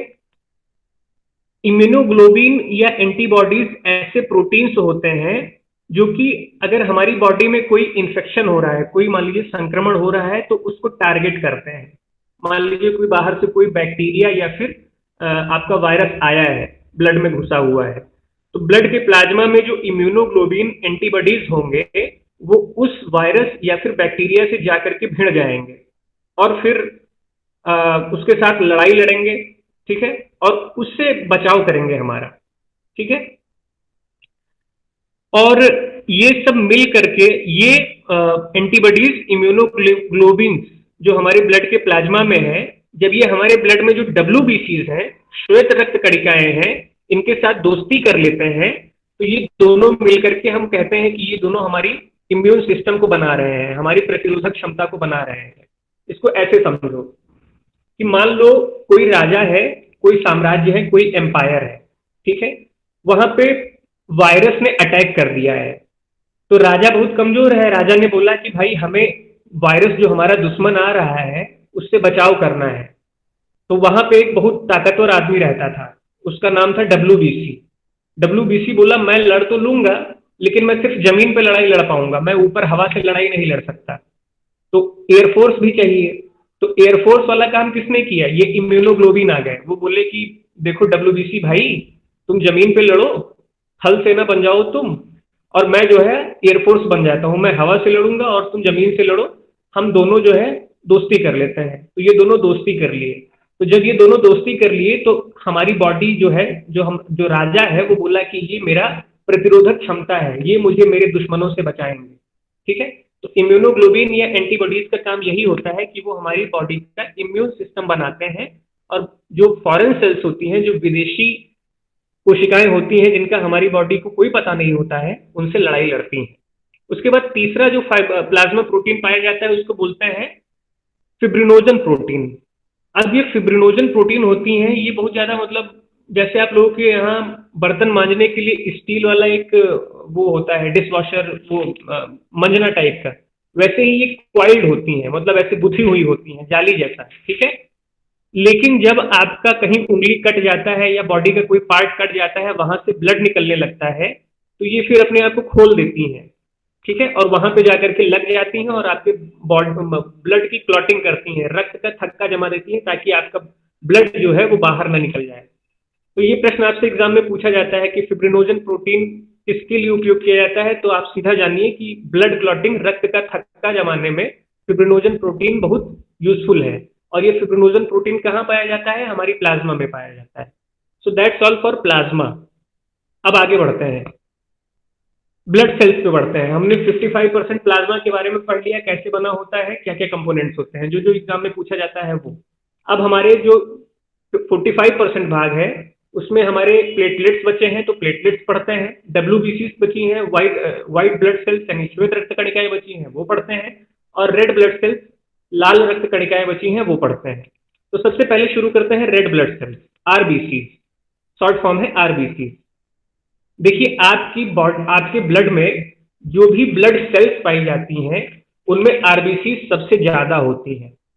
आपके एक बूंद खून में लगभग 10 से 50 लाख तक RBCs हो सकती हैं। ध्यान से सुनिए, एक बूंद खून में 10 लाख से लेकर के 50 लाख तक की RBCs या फिर लाल रक्त की कणिकाएं, कोशिकाएं हो सकती हैं। इतने ज्यादा ये मात्रा में हमारी बॉडी में है कि एक बूंद में 50 लाख RBCs है, इतना इनका नंबर होता है। ठीक है। तो ये मेजॉरिटी में पाई जाती है हमारे ब्लड में। सबसे ज्यादा अगर कोई ब्लड सेल पाई जाएगी तो यही RBCs पाई जाएंगी, इतनी भारी मात्रा है इनकी, इतनी आबादी इनकी ज्यादा है। फिर इनका शेप देखिए कैसा है, ये बाइकॉन्केव डिस्क होती हैं। बाइकॉन्केव मतलब दोनों तरफ से ये धसी हुई होती हैं। इसका शेप देखिएगा, देखिए गोल गोल है, डिस्क जैसा है, गोल गोल है। देखिए जो इमेज दिया है उसमें लेफ्ट तरफ वाली इमेज को देखिए, गोल गोल है और फिर बीच में ऐसे धंसा दिया गया है, जैसा पेड़ा होता नहीं है हमारे यहाँ गोल गोल जो पेड़ा बनता है, तो वो बाइकॉन्केव डिस्क होता है, बीच में दोनों तरफ से धंसा रहता है और गोल गोल होता है। तो जो आरबीसीज होती हैं वो वैसे ही पेड़े जैसा होती हैं, जो खोए वाला पेड़ा होता है, दूध से बनता है। बिहार वगैरह में जो होंगे वो जानते होंगे, उधर पूर्णिया उर्णिया की तरफ पेड़ा बहुत फेमस है। फिर देखिए ये बनते कहाँ पे हैं, ये हमारे बोन मैरो हमारी हड्डियों के बीच में एक पदार्थ पाया जाता है, उसको बोलते हैं अस्थि मज्जा, बोन मैरो। ठीक है, वो अभी मैं आपको दिखा दूंगा कि बोन मैरो कैसे दिखता है, क्या होता है। तो ये हमारी हड्डियों के बीच में बनते हैं और हड्डियों के बीच में बन के फिर वो वहां से सर्कुलेट हो करके फिर हमारे ब्लड में आकर के मिलते हैं, उसका अलग प्रोसीजर होता है। वो सारी चीजें आपको उतना ध्यान नहीं देनी है, आपको ये जानना है कि आरबीसीज कहाँ पे बनती है। आरबीसीज हमारे बोन मैरो में बनती हैं और बोन मैरो में स्टेम सेल्स होती हैं, वहां पे ये बनती हैं। आरबीसीज का रंग लाल क्यों होता है, क्योंकि इनमें हीमोग्लोबिन पाया जाता है। हीमोग्लोबिन में एक पिगमेंट पाया जाता है जो कि हीमोग्लोबिन को लाल रंग का बनाता है। अब हीमोग्लोबिन लाल रंग का है और वो आरबीसीज में पाया जाता है, तो आरबीसीज को भी हीमोग्लोबिन लाल रंग का बना देता है। तो आरबीसीज में हीमोग्लोबिन पाया जाता है और हीमोग्लोबिन में लाल रंग का वर्णक पाया जाता है जो कि हीमोग्लोबिन को लाल रंग देता है, इसलिए आरबीसीज भी आपकी लाल रंग की हो जाती है। मैंने जब रेस्पिरेशन या श्वसन के बारे में पढ़ाया था तब मैंने ये भी बताया था कि आपका जो हीमोग्लोबिन है वो ऑक्सीजन का ट्रांसपोर्ट करता है, ऑक्सीजन को एक जगह से दूसरी जगह तक ले जाता है। तो आरबीसीज में हीमोग्लोबिन खूब पाया जाता है, तो आरबीसीज मेनली क्या काम करती होंगी, वो मेन काम करती होंगी ऑक्सीजन को एक जगह से दूसरी जगह तक लाने और ले जाने का। ठीक है, और CO2 का ट्रांसपोर्टेशन कौन करता है, प्लाज्मा करता है, जो अभी हमने पिछले स्लाइड में पढ़ा, ये भी हम लोगों ने सेशन में पढ़ा था। ठीक है, तो ये हीमोग्लोबिन से फुल होती हैं, इनमें कोई न्यूक्लियस या केंद्रक नहीं पाया जाता है, इनमें कोई माइटोकॉन्ड्रिया नहीं पाया जाता है और इनका लाइफ स्पैन 120 डेज होता है, 120 दिन, 4 महीने। यानी 4 महीने में अगर कोई ब्लड कोशिका हमारे बोन मैरो में, अस्थि मज्जा में आरबीसी बनी, तो बनने के दिन से, पैदा होने के दिन से 120 दिन गिन लीजिए, 120वें दिन वो खत्म हो जाएगी, मर जाएगी। और कहाँ पे खत्म होगा, उसका विनाश कहाँ पे होगा, जहां पैदा हुई थी वहीं नहीं मरेगी आरबीसी, वो मरेगी आपके स्प्लीन में, तिल्ली में, या फिर आपके लीवर में, आपके यकृत में, इन सब जगहों पे आपके रेड ब्लड सेल्स पहुंच करके वहां पे अपना दम तोड़ देंगे। तो ये बहुत क्वेश्चन एग्जाम में पूछा जाता है कि आरबीसी का लाइफ स्पैन कितना होता है, तो 120 दिन होता है, ध्यान रखिए। फिर ये इमेज जो लिखा हुआ, इमेज जो दिया हुआ है स्लाइड में, इसमें राइट में देखिए आपकी आरबीसी टेढ़ी हो गई है, हंसिए जैसी हो गई है, मतलब मुड़ गई है। तो एक रोग मैंने आपको बताया था, sickle cell anaemia. Sickle cell खून की कमी का रोग एक होता है जिसमें जो आपकी आरबीसीज होती हैं, आपकी जो लाल रक्त कणिकाएं या कोशिकाएं होती हैं, वो ऐसे मुड़ जाती हैं, पतली पतली हो जाती हैं और शिकल शेप्ड की हो जाती हैं। तो इससे जो बीमारी पैदा होती है, हमारे आरबीसीज के शेप में जो चेंज होता है इस तरीके का, उससे भी हमारे खून में, हमारे बॉडी में खून की कमी हो जाती है, तो उसको बोलते हैं सिकल सेल एनीमिया। अब इसके बारे में मैंने जब आपको रोग के बारे में बताया था तो वहां पे आपको मैंने बताया था, तो उसको एक बार आप पलट के देखिएगा और इससे कनेक्ट कीजिएगा। सिकल सेल एनीमिया में मेनली आरबीसीज का जो रूप होता है वो परिवर्तित हो जाता है, कुरूप हो जाते हैं वो। आगे बढ़ते हैं। अब आरबीसीज के बारे में हमने जान लिया कि ये हमारी बॉडी में बहुत ज्यादा होता है। उसके बाद फिर व्हाइट ब्लड सेल्स पाई जाती हैं। अब व्हाइट ब्लड सेल्स बहुत कम होती हैं, बहुत कम होती हैं। कहाँ एक बूंद में 50 लाख आरबीसी पाए जाते हैं और कहाँ 1 लीटर खून में मात्र 4 ml डब्ल्यूबीसी और प्लेटलेट्स मिला करके बनाते हैं। तो ज्यादा नहीं होती हैं लेकिन बहुत इंपॉर्टेंट होती हैं। कौन? White blood cells. अब व्हाइट ब्लड सेल्स पहले तो जान लीजिए ये बनती कहाँ है। कोरोना वायरस के इलाज के दौरान व्हाइट ब्लड सेल्स बहुत इंपॉर्टेंट रही हैं। क्यों रही हैं? क्योंकि ये जमीन पे लड़ाई लड़ने वाली वो सैनिक थे जो कि एंटीबॉडीज से दोस्ती करके अपने वायरस को दूर भगाते थे। तो ये व्हाइट ब्लड सेल्स, श्वेत रक्त कणिकाएं बहुत चर्चा में रही हैं। अब क्या है देखिए, कहाँ बनती है पहले तो ये जान लीजिए। जहां पे आरबीसी बनती है अस्थि मज्जा के स्टेम सेल में, बोन मैरो के स्टेम सेल में, वहीं पे व्हाइट ब्लड सेल्स भी बनती हैं। ठीक है, तो व्हाइट ब्लड सेल्स भी वहां पे बनती हैं। इसके अलावा व्हाइट ब्लड सेल्स कुछ और जगहों पर भी बन सकती हैं। एक तो थाइमस ग्लैंड जो हम लोगों ने पढ़ा था, उसमें एक ग्लैंड था थाइमस जो कि आपके हार्मोन्स निकालता था, तो वहां पे भी थोड़ा बहुत व्हाइट ब्लड सेल्स बनती हैं। और थाइमस चूंकि टी से शुरू होता है, अंग्रेजी की टी अल्फाबेट से शुरू होता है, तो थाइमस में जो व्हाइट ब्लड सेल्स बोलती हैं उनको बोलते हैं tea white blood cells. White blood cells को लिम्फोसाइट्स भी बोलते हैं। ठीक है, ये हैंडआउट में लिखा है, यहाँ परेशान होने की जरूरत नहीं है, उसको लिम्फोसाइट बोलते हैं। तो जो थाइमस में लिम्फोसाइट बनते हैं उनको बोलते हैं टी लिम्फोसाइट। कोरोना वायरस के दौरान टी लिम्फोसाइट्स बहुत ज्यादा चर्चा में रहा है। ठीक है, ऐसे ही आपके स्प्लीन में भी, आपकी तिल्ली में भी व्हाइट ब्लड सेल्स बनते हैं, लिम्फोसाइट बनते हैं। उसको कोई नाम नहीं देते, उसको व्हाइट ब्लड सेल्स ही बोलते हैं। इसके अलावा आपके लिम्फ नोड्स में जो लसिका थी ना, जो हम लोगों ने लिम्फेटिक सिस्टम पढ़ा था, वो जब जुड़ जाते हैं तमाम बार तो उसमें गांठ पड़ जाती है, उसको बोलते हैं लिम्फ नोड। वहां पे भी थोड़ा बहुत व्हाइट ब्लड सेल्स बनते हैं। लेकिन आपके लिए इंपॉर्टेंट क्या है, वो वाले व्हाइट ब्लड सेल्स, वो वाले लिम्फोसाइट्स जो आपके बोन मैरो में बनते हैं उनको बी लिम्फोसाइट्स बोलते हैं, वो इंपॉर्टेंट है। और वो वाले व्हाइट ब्लड सेल्स, वो वाले लिम्फोसाइट्स जो आपके थाइमस में बनते हैं उनको टी लिम्फोसाइट्स बोलते हैं, वो इंपॉर्टेंट है। तो बी लिम्फोसाइट्स और टी लिम्फोसाइट्स एग्जाम के लिए बहुत जरूरी है। हैंडआउट में ये क्लियरली लिखे हुए हैं, आप वहां से पढ़ेंगे तो ये जान जाएंगे। इनका और क्या गुण होता है, ये आरबीसी से बड़े होते हैं साइज में, लेकिन इनका कोई रंग नहीं होता। क्यों रंग नहीं होता? क्योंकि इनमें कोई पिगमेंट नहीं पाया जाता, सीधी सी बात है। हीमोग्लोबिन पाया जाएगा? नहीं पाया जाएगा, क्योंकि हीमोग्लोबिन पाया जाता तो वो लाल कलर के हो सकते थे, लेकिन क्योंकि ये कलरलेस है, इनका कोई रंग ही नहीं है, तो इनको बोल दिया गया व्हाइट ब्लड सेल। ठीक है, इनका लाइफ स्पैन कितने दिन होता है? आप लोग बहुत कंफ्यूज हुए होंगे, एक क्वेश्चन बैंक आप लोगों को भेजा गया था, 6 से 18 होता है, या कई जगहों पे गूगल पे सर्च करने पे ये सारी चीजें मिलती हैं। देखिए, इनका लाइफ स्पैन 5 से 20 दिन होता है। एक्चुअली 5 से 20 दिन नहीं होता है। अलग अलग जगहों पे पैदा होने वाली व्हाइट ब्लड सेल्स का अलग अलग लाइफ ड्यूरेशन होता है। कुछ ब्लड 3 या 4 दिन में पैदा बिल्कुल मतलब शुरू पैदा होती है, उसके 4-5 दिन में खत्म हो जाती हैं। कुछ व्हाइट ब्लड सेल्स पैदा होती है, उसके 20 दिन पर खत्म होती हैं। कुछ blood cells, white blood cells ऐसी होती हैं जो काफी लंबे समय तक हमारी बॉडी में रहती हैं, और जो काफी लंबे समय तक हमारी बॉडी में रहते हैं उनको बोलते हैं मेमोरी सेल्स।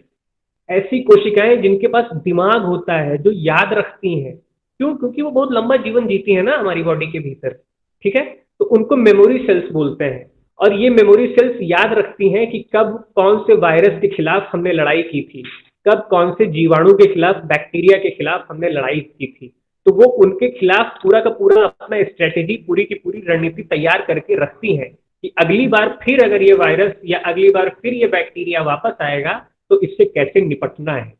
तो वो वाली जो व्हाइट ब्लड सेल्स होती हैं, जिनको मेमोरी सेल्स की उपाधि दे दी जाती है, उनको खिताब दे दिया जाता है कि आप बूढ़े हैं व्हाइट ब्लड सेल्स में, इसलिए आपको मेमोरी सेल हम बोलेंगे। वो काफी इंपॉर्टेंट होते हैं हमारे इम्यून सिस्टम में, हमारे प्रतिरोधक तंत्र में।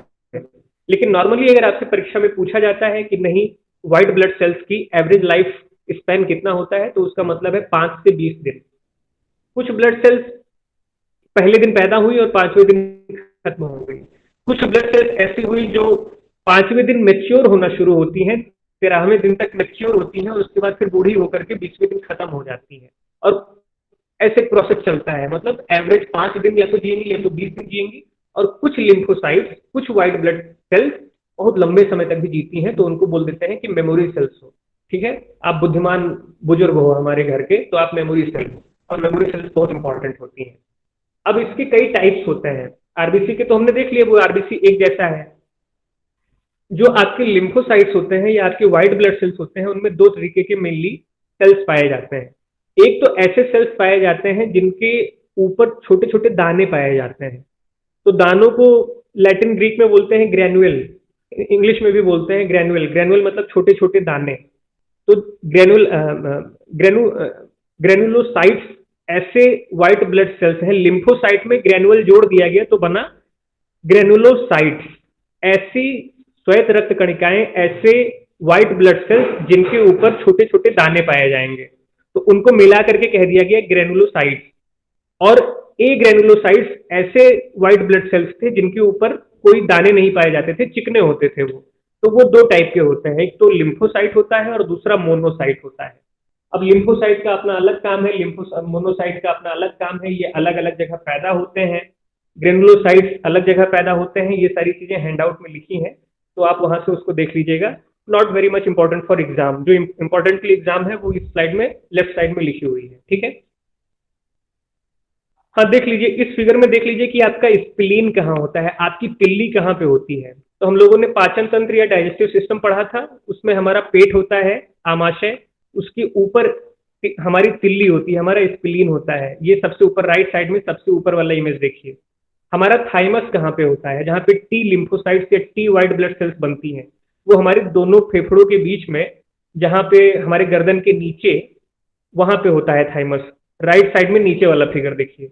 और लेफ्ट साइड में मैंने आपको दिखाया है ब्लड वेसल्स, बोन मैरो, ये कैसे होता है। हमारी हड्डी के दोनों किनारों पे ऐसे स्पंज लगे होते थे, जिनको हमने कार्टिलेज या उपास्थि कहा था।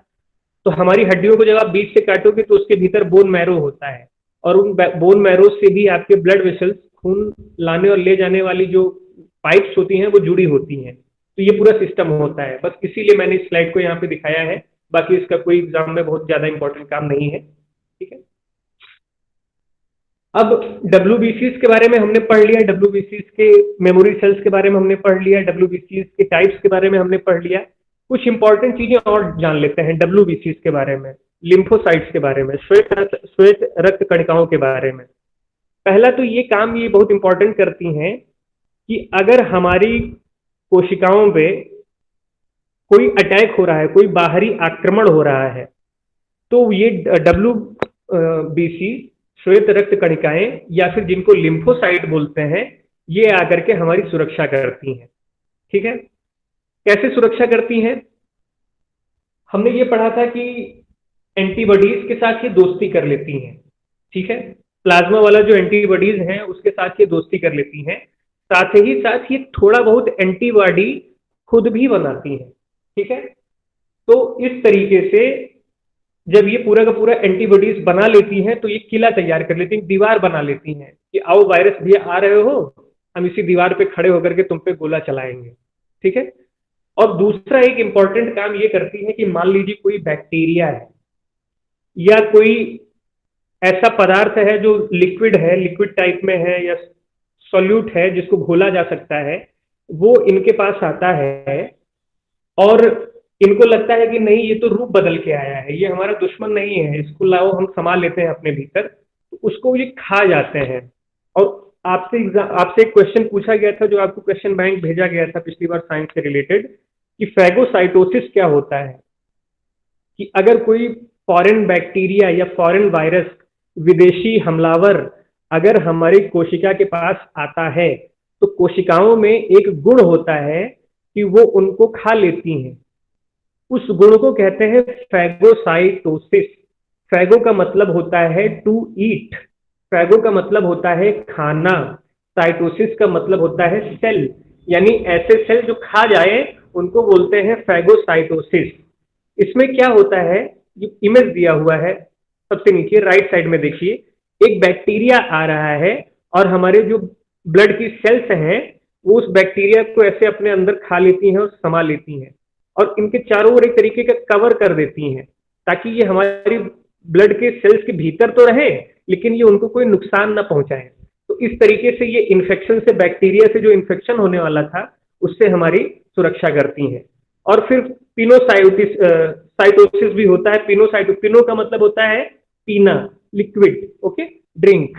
साइटोसिस यानी जो पीती हैं जो कोशिकाएं, तो उसको पिनोसाइटोसिस बोलेंगे। तो ये सारे काम WBCs करती हैं। इसके अलावा जो WBCs में जो ऐसी WBCs होती हैं जिनके बॉडी के ऊपर छोटे छोटे दाने पाए जाते हैं, उनको ग्रेनुलोसाइट्स बोलते हैं।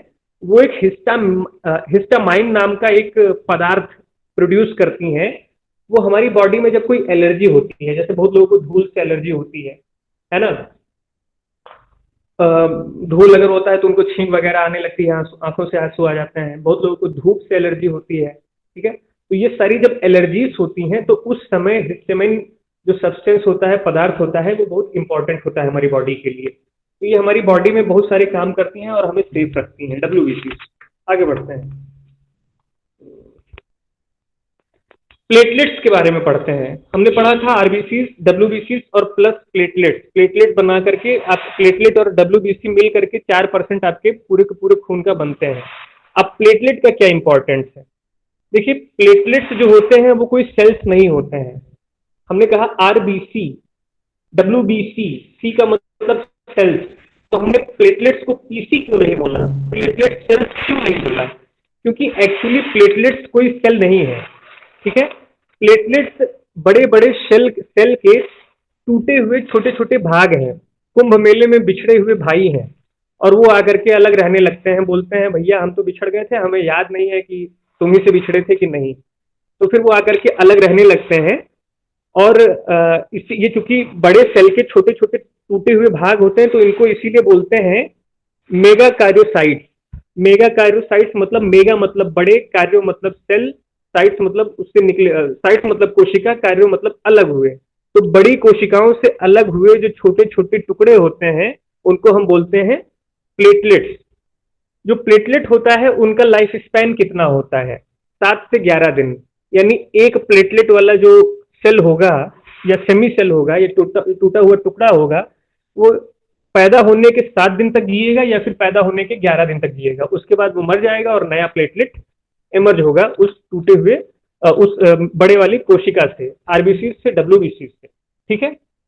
अब इनका इंपॉर्टेंट क्या है? ये बनते कहाँ पे हैं? बोन मैरो में बनते हैं, वही अस्थि मज्जा में। तो हमारे ब्लड में जो भी सेल्स पाए जाते हैं प्लाज्मा के अलावा, वो सब बोन मैरो में बनते हैं, ये आप हमेशा ध्यान रखिएगा। लाइफ स्पैन मैंने बता दिया। इनका इंपॉर्टेंस क्या है? जब आप कट जाते हो और आपका खून बहने लगता है तो क्या होता है? इमेज को देखो, ऊपर देखो। जब आप कटते हो तो आपके बॉडी में खून ले जाने वाली जो पाइप्स होती हैं वो कट जाती हैं, और जब वो कट जाती हैं तो आपके ब्लड जो है, ब्लड सेल्स होते हैं जैसे आरबीसी, लाल रंग का होता है, वो बाहर निकलने लगता है। तो आप कहते हो भाई खून टपक रहा है, खून निकल रहा है, इसको बचाओ। तो उसके वहां पे प्लेटलेट्स में कुछ ऐसे पदार्थ होते हैं जिनको क्लॉटिंग फैक्टर बोलते हैं। वो काम क्या बोलते हैं कि अच्छा टूट गया है, लाओ यहाँ पे मरम्मत कर देते हैं। जैसे आपके मान लीजिए कमरे की छत से पानी टपक रहा है तो डॉक्टर फिक्सिट लगवाइए, अमिताभ बच्चन बोलते हैं। तो आपके प्लेटलेट में कुछ डॉक्टर फिक्सिट वाले कंपाउंड्स होते हैं, उनको बोलते हैं क्लॉटिंग फैक्टर। वो आ जाते हैं सामने और वहां पे वो जाली वाली बना करके आपस में रक्त का थक्का जमा देते हैं, और आपका जो रेड ब्लड सेल्स है, जो खून है जो बाहर निकल रहा था, वो बाहर नहीं निकलता है, खून बहना बंद हो जाता है। अब वो डॉक्टर फिक्सिट में एक बहुत इंपॉर्टेंट उनका एक प्रोडक्ट है जो क्लॉटिंग फैक्टर्स है प्लेटलेट्स के। प्लेटलेट वाले जो डॉक्टर फिक्सिट हैं जो कि रक्त का थक्का जमाने में मदद कर रहे हैं, लीकेज रोकने में मदद कर रहे हैं, उसमें एक बहुत इंपॉर्टेंट उनका प्रोडक्ट है जिसको बोलते हैं प्रोथ्रोम्बिन। प्रोथ्रोम्बिन के बारे में एग्जाम में आपसे पूछा जाता है कि रक्त का थक्का जमाने में कौन सा पदार्थ मदद करता है। तो एक तो मैं पहले बता चुका हूं कि फिब्रिनोजिन में फिब्रिनोजिन जो है वो यूज होता है इसमें, और दूसरा जो है प्लेटलेट से आपके प्रोथ्रोम्बिन आते हैं। फिब्रिनोजिन कहाँ से आता था? प्लाज्मा से आता था। और प्लेटलेट्स क्या बोलता है कि मैं भेज रहा हूं प्रोथ्रोम्बिन को, और दोनों मिल करके आपके रक्त के थक्के को जमाते हैं, बॉडी को बाहर निकलने से रोकते हैं। इसमें एक और चीज गोंद टाइप का चीज आता है, फाइब्रिन, ठीक है। तो फाइब्रिन भी मदद करता है। तो फाइब्रिन, प्रोथ्रोम्बिन और फिब्रिनोजिन, ये तीनों मिला करके आपके रक्त के थक्के को जमाते हैं। फाइब्रिन और प्रोथ्रोम्बिन आपके कहाँ से जाते हैं? प्लेटलेट से जाते हैं। और फिब्रिनोजिन कहाँ से आता है? वो आपका प्लाज्मा से आता है। एक मिनट रुकिए। हाँ, फिब्रिनोजिन कहाँ से आता है? आपका प्लाज्मा से आता है, और प्लेटलेट से आपका फाइब्रिन और प्रोथ्रोम्बिन जाकर के आपके रक्त के थक्के को जमा देता है। बस इसके बारे में इतना ही जानना है, आगे बढ़ता है। सीरम क्या होता है? आप लोग कोरोना वायरस को देख रहे होंगे तो आप लोग पूना वाला फैमिली को काफी फॉलो करते होंगे। वैक्सीन बनी है तो सीरम इंस्टीट्यूट का नाम बार बार आ रहा होगा। ये सीरम क्या होता है? इस इमेज को देख लीजिए, बाकी जो लिखा है उसको ज्यादा पढ़ने की जरूरत नहीं है। आपके ब्लड में प्लाज्मा होता है पीले रंग का, उसमें डब्ल्यूबीसी, प्लेटलेट्स, आरबीसी, ये सारी चीजें होती हैं। राइट साइड में सबसे जो राइट साइड में जो टेस्ट ट्यूब बना है उसमें ब्लड के उसको दिखाया गया है कंपोजिशन को। तो उसमें येलो वाला जो है उसको बोलते हैं प्लाज्मा, और जो लेफ्ट साइड में जो टेस्ट ट्यूब है, परख नली है, उसमें सीरम को दिखाया गया है, उसमें भी येलो कलर का है, वो सीरम है। लेकिन उसमें और प्लाज्मा में अंतर क्या है? नीचे फिर इक्वेशन लिखा है कि serum is equal to plasma minus clotting factor. Clotting factor मैंने बताया था डॉक्टर फिक्सिट, ठीक। डॉक्टर फिक्सिट को बाहर निकाल दीजिए तो प्लाज्मा के भीतर जो भी होता है उसको सीरम बोलता है। प्लाज्मा में कौन सा क्लॉटिंग फैक्टर था? फिब्रिनोजन, है ना, जो रक्त का थक्का जमाने में मदद कर रहा था वो था फिब्रिनोजन। और बाकी जो दोनों डॉक्टर फिक्सिट के प्रोडक्ट थे वो कौन कौन से थे? वो प्लेटलेट से आ रहे थे। तो प्लेटलेट छोड़ दीजिए, सिर्फ प्लाज्मा की बात करिए। प्लाज्मा से अगर फिब्रिनोजन को निकाल दिया जाए, प्लाज्मा वाले डॉक्टर फिक्सिट के कंपाउंड को निकाल दिया जाए, तो जो कुछ बचता है उसको बोलते हैं सीरम, ठीक है। यानी सीरम ऐसा प्लाज्मा होता है जो कि रक्त का थक्का जमाने में कोई आपका हेल्प नहीं करता। अगर हेल्प करता तो उसको प्लाज्मा बोलते हैं, लेकिन अगर हेल्प नहीं कर रहा है ब्लड क्लॉटिंग में, रक्त का थक्का जमाने में, तो उसको सीरम कहेंगे। दैट्स द सिंपल आइडिया, बस इतना ही आपको जानने की जरूरत है, ठीक है।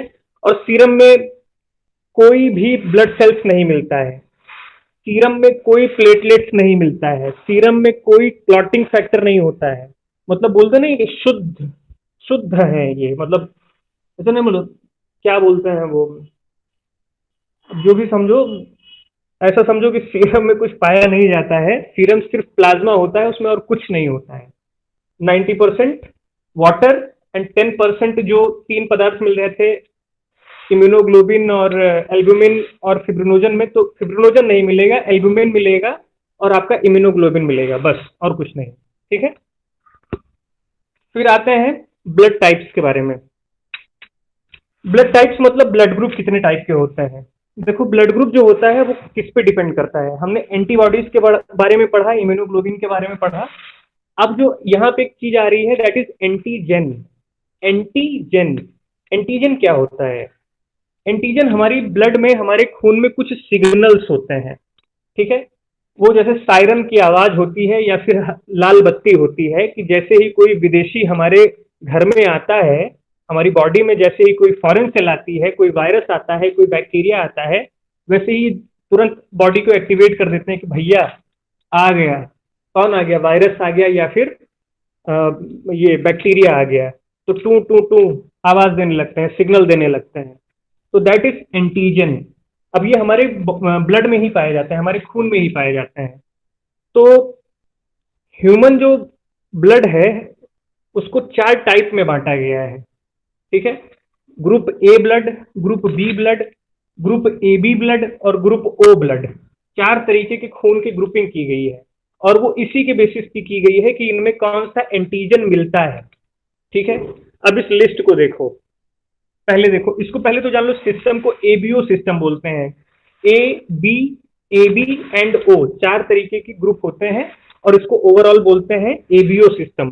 किस पे बेस्ड है कि ए एंटीजन मिल रहा है कि बी एंटीजन मिल रहा है। एंटीजन के 2 टाइप होते हैं, एक तो ए एंटीजन होता है और एक बी एंटीजन होता है। तो कौन से ब्लड में कौन सा एंटीजन मिल रहा है या नहीं मिल रहा है, इसके बेसिस पे 4 तरीके के ब्लड ग्रुप्स बांटे गए हैं। अब इस लिस्ट को देखो, जो इमेज दिया है उस स्लाइड में, उसको ध्यान से देखो। ग्रुप ए में देखो, रेड ब्लड के ग्रुप ए में जो रेड ब्लड सेल पाई जाती है वो ए है, ठीक है। उसमें कौन सा एंटीबॉडीज पाया जाता है? एंटीबॉडीज कौन? एंटी बी पाया जाता है। इसमें एंटी बी में बी क्या है? बी एंटीजन है। एंटी बी एंटीबॉडीज पाया जाता है तो इसका मतलब ये है कि ऐसा एंटीबॉडी पाया जा रहा है जो बी का विरोधी है। तो अगर बी जाएगा उसके पास तो क्या करेगा? वो लड़ाई लड़ेगा, बोलेगा भाई हमको तो तुमसे चाहिए ही नहीं, मतलब हमको एंटी बी है हम। अगर बी आएगा तो हम उसको मार के भगा देंगे, उसका एंटी है, विरोधी है, शत्रु है, ठीक है। और ग्रुप ए में कौन सा एंटीजन पाया जा रहा है? ए एंटीजन पाया जा रहा है, ठीक है। ऐसे ही ग्रुप बी में देखो, एंटी ए एंटीबॉडी पाया जाता है कि भैया ए आएगा तो हम मार के भगा देंगे।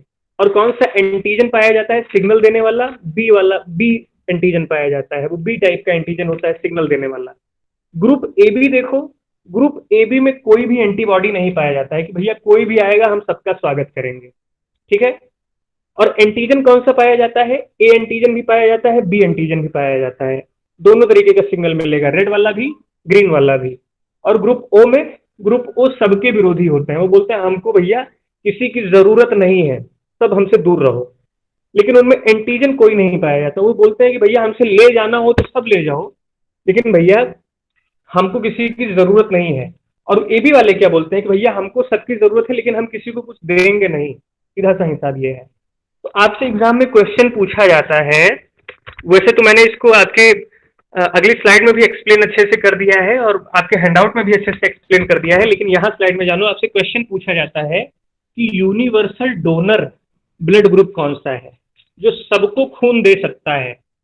तो दैट इज ओ, क्योंकि ओ बोलता है कि भैया हम में कोई एंटीजन नहीं है, ठीक है, हमसे जो ले जाना है वो ले जाओ, लेकिन हमें कुछ चाहिए नहीं, ना तो हमें ए एंटीजन चाहिए ना हमको बी एंटीजन चाहिए, बी एंटीजन चाहिए, क्योंकि हमारे पास एंटीजन है ही नहीं। तो हमसे ले जाना चाहते हो तो ले जाओ, लेकिन हमको कुछ दो मत। तो ये ए बोलता है, ओ बोलता है। ब्लड ग्रुप ओ को यूनिवर्सल डोनर बोलते हैं। क्या बोलते हैं? सर्वदाता ग्रुप, ठीक है।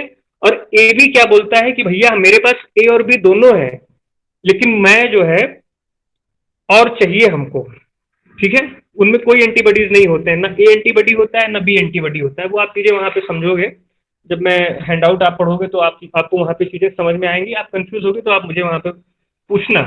तो ए बी जो होता है वो सर्वग्राही होता है, वो किसी से भी ब्लड ले सकता है। जिस इंसान का ब्लड ग्रुप ए बी है वो किसी भी ब्लड ग्रुप वाले इंसान से ब्लड ले सकता है। और ओ जो है वो किसी भी ब्लड ग्रुप वाले इंसान को अपना ब्लड दे सकता है। यूनिवर्सल डोनर और यूनिवर्सल रेसिपेंट, वो जो है ए बी और ओ है, ठीक है। अब इसके अलावा आगे बढ़ते हैं, 2 मिनट में जो चीजें बची हैं वो देख लेते हैं। यही है ब्लड टाइप। ये लिस्ट देखिए, इसमें लिखा है blood type A B. A B किसको ब्लड दे सकता है? ए बी वाले को ब्लड दे सकता है। इससे ब्लड ले सकता है ए बी ओ सबसे, मतलब यूनिवर्सल रेसिपेंट है, किसी से भी ब्लड ले सकता है। तो ये पूरा लिस्ट है, ये सारी चीजें वहीं से एक्सप्लेन हो जाएंगी, इस वाले स्लाइड से और इस वाले स्लाइड से मैच करके आपको सारी चीजें पता चल जाएंगी। आगे बढ़ते हैं। एक RH फैक्टर होता है, उसको रेसेस सिस्टम बोलते हैं। रेसेस सिस्टम, रेसेस एक मंकी का एक प्रजाति है जो मलेशिया में, कहाँ, शायद मलेशिया वगैरह में पाया जाता है, ठीक है। तो उस मंकी में सबसे पहले इस RH फैक्टर को पाया गया था। ये RH फैक्टर क्या है? देखो, ए एंटीजन होता है और एक बी एंटीजन होता है। बाद में एक और एंटीजन पाया गया, वो कौन सा एंटीजन था? RH antigen. और सबसे पहले किस में पाया गया? मंकी में पाया गया। एंटीजन क्या होते हैं? एंटीजन ऐसे सिस्टम, ऐसे सिग्नल्स होते हैं हमारी बॉडी में, जो हमें, अगर कोई बैक्टीरिया या वायरस आ गया है हमारी बॉडी में तो हमें अवेयर करते हैं। हमारी बॉडी की जो सेल्स हैं, कोशिकाएं हैं, उनको बता देते हैं कि भैया दुश्मन आया, भागो, भूत आया, ठीक है। तो RH सिस्टम भी एक एंटीजन था। अब RH सिस्टम को जब और देखा गया तो ये देखा गया कि ऐसा नहीं है कि सारे ब्लड ग्रुप में पाया जाता है ये, ठीक है, सॉरी, सारे ब्लड ग्रुप में पाया जाता है और कुछ में नहीं पाया जाता है, कुछ में पाया जाता है, कुछ में नहीं पाया जाता है। तो अगर नहीं पाया जाता है तो उसको बोलते हैं RH नेगेटिव, यानी इसमें RH या रेसेस एंटीजन नहीं पाया जा रहा है। और अगर पाया जा रहा है तो उसको बोलते हैं RH पॉजिटिव, यानी इसमें रेसेस एंटीजन पाया जा रहा है। तो हमारे पास 4 ब्लड ग्रुप थे। ए ब्लड ग्रुप था, ए ब्लड ग्रुप में अगर RH पाया जाएगा तो बोलेंगे ए पॉजिटिव, ठीक है। अगर RH नहीं पाया जाएगा तो बोलेंगे ए नेगेटिव। उसमें ए का मतलब है कि ये ए ब्लड ग्रुप है, इसमें ए एंटीजन होगा, लेकिन इसमें RH एंटीजन है या नहीं है। अगर प्लस है तो उसमें RH एंटीजन भी होगा, अगर माइनस है तो उसमें RH एंटीजन नहीं होगा। फिगर में देखो, ए माइनस ब्लड ग्रुप है, ए माइनस ब्लड ग्रुप में ए एंटीजन तो है लेकिन RH एंटीजन नहीं है। ए प्लस ब्लड ग्रुप में ए एंटीजन तो है, उसके साथ साथ RH एंटीजन भी है। बी माइनस में बी एंटीजन तो है लेकिन RH एंटीजन नहीं है। बी प्लस में बी एंटीजन भी है और RH एंटीजन भी है, ठीक है। तो ये रेसेस सिस्टम होता है। अब रेसेस सिस्टम का मेन जो काम होता है वो आपका रिप्रोडक्शन के दौरान ये देखा जाता है तमाम बार की, यहाँ पे देखिए, अगर कोई मेल है, कोई मान लीजिए पिता है, उसका ब्लड ग्रुप पॉजिटिव है, मान लीजिए उसका ब्लड ग्रुप ए पॉजिटिव है, ठीक है, और जो माता है उसका जो ब्लड ग्रुप है वो RH नेगेटिव है, मान लीजिए AB माइनस है, ठीक है, तो इनका जो बच्चा होगा, पहला वाला जो चाइल्ड होगा, ठीक है,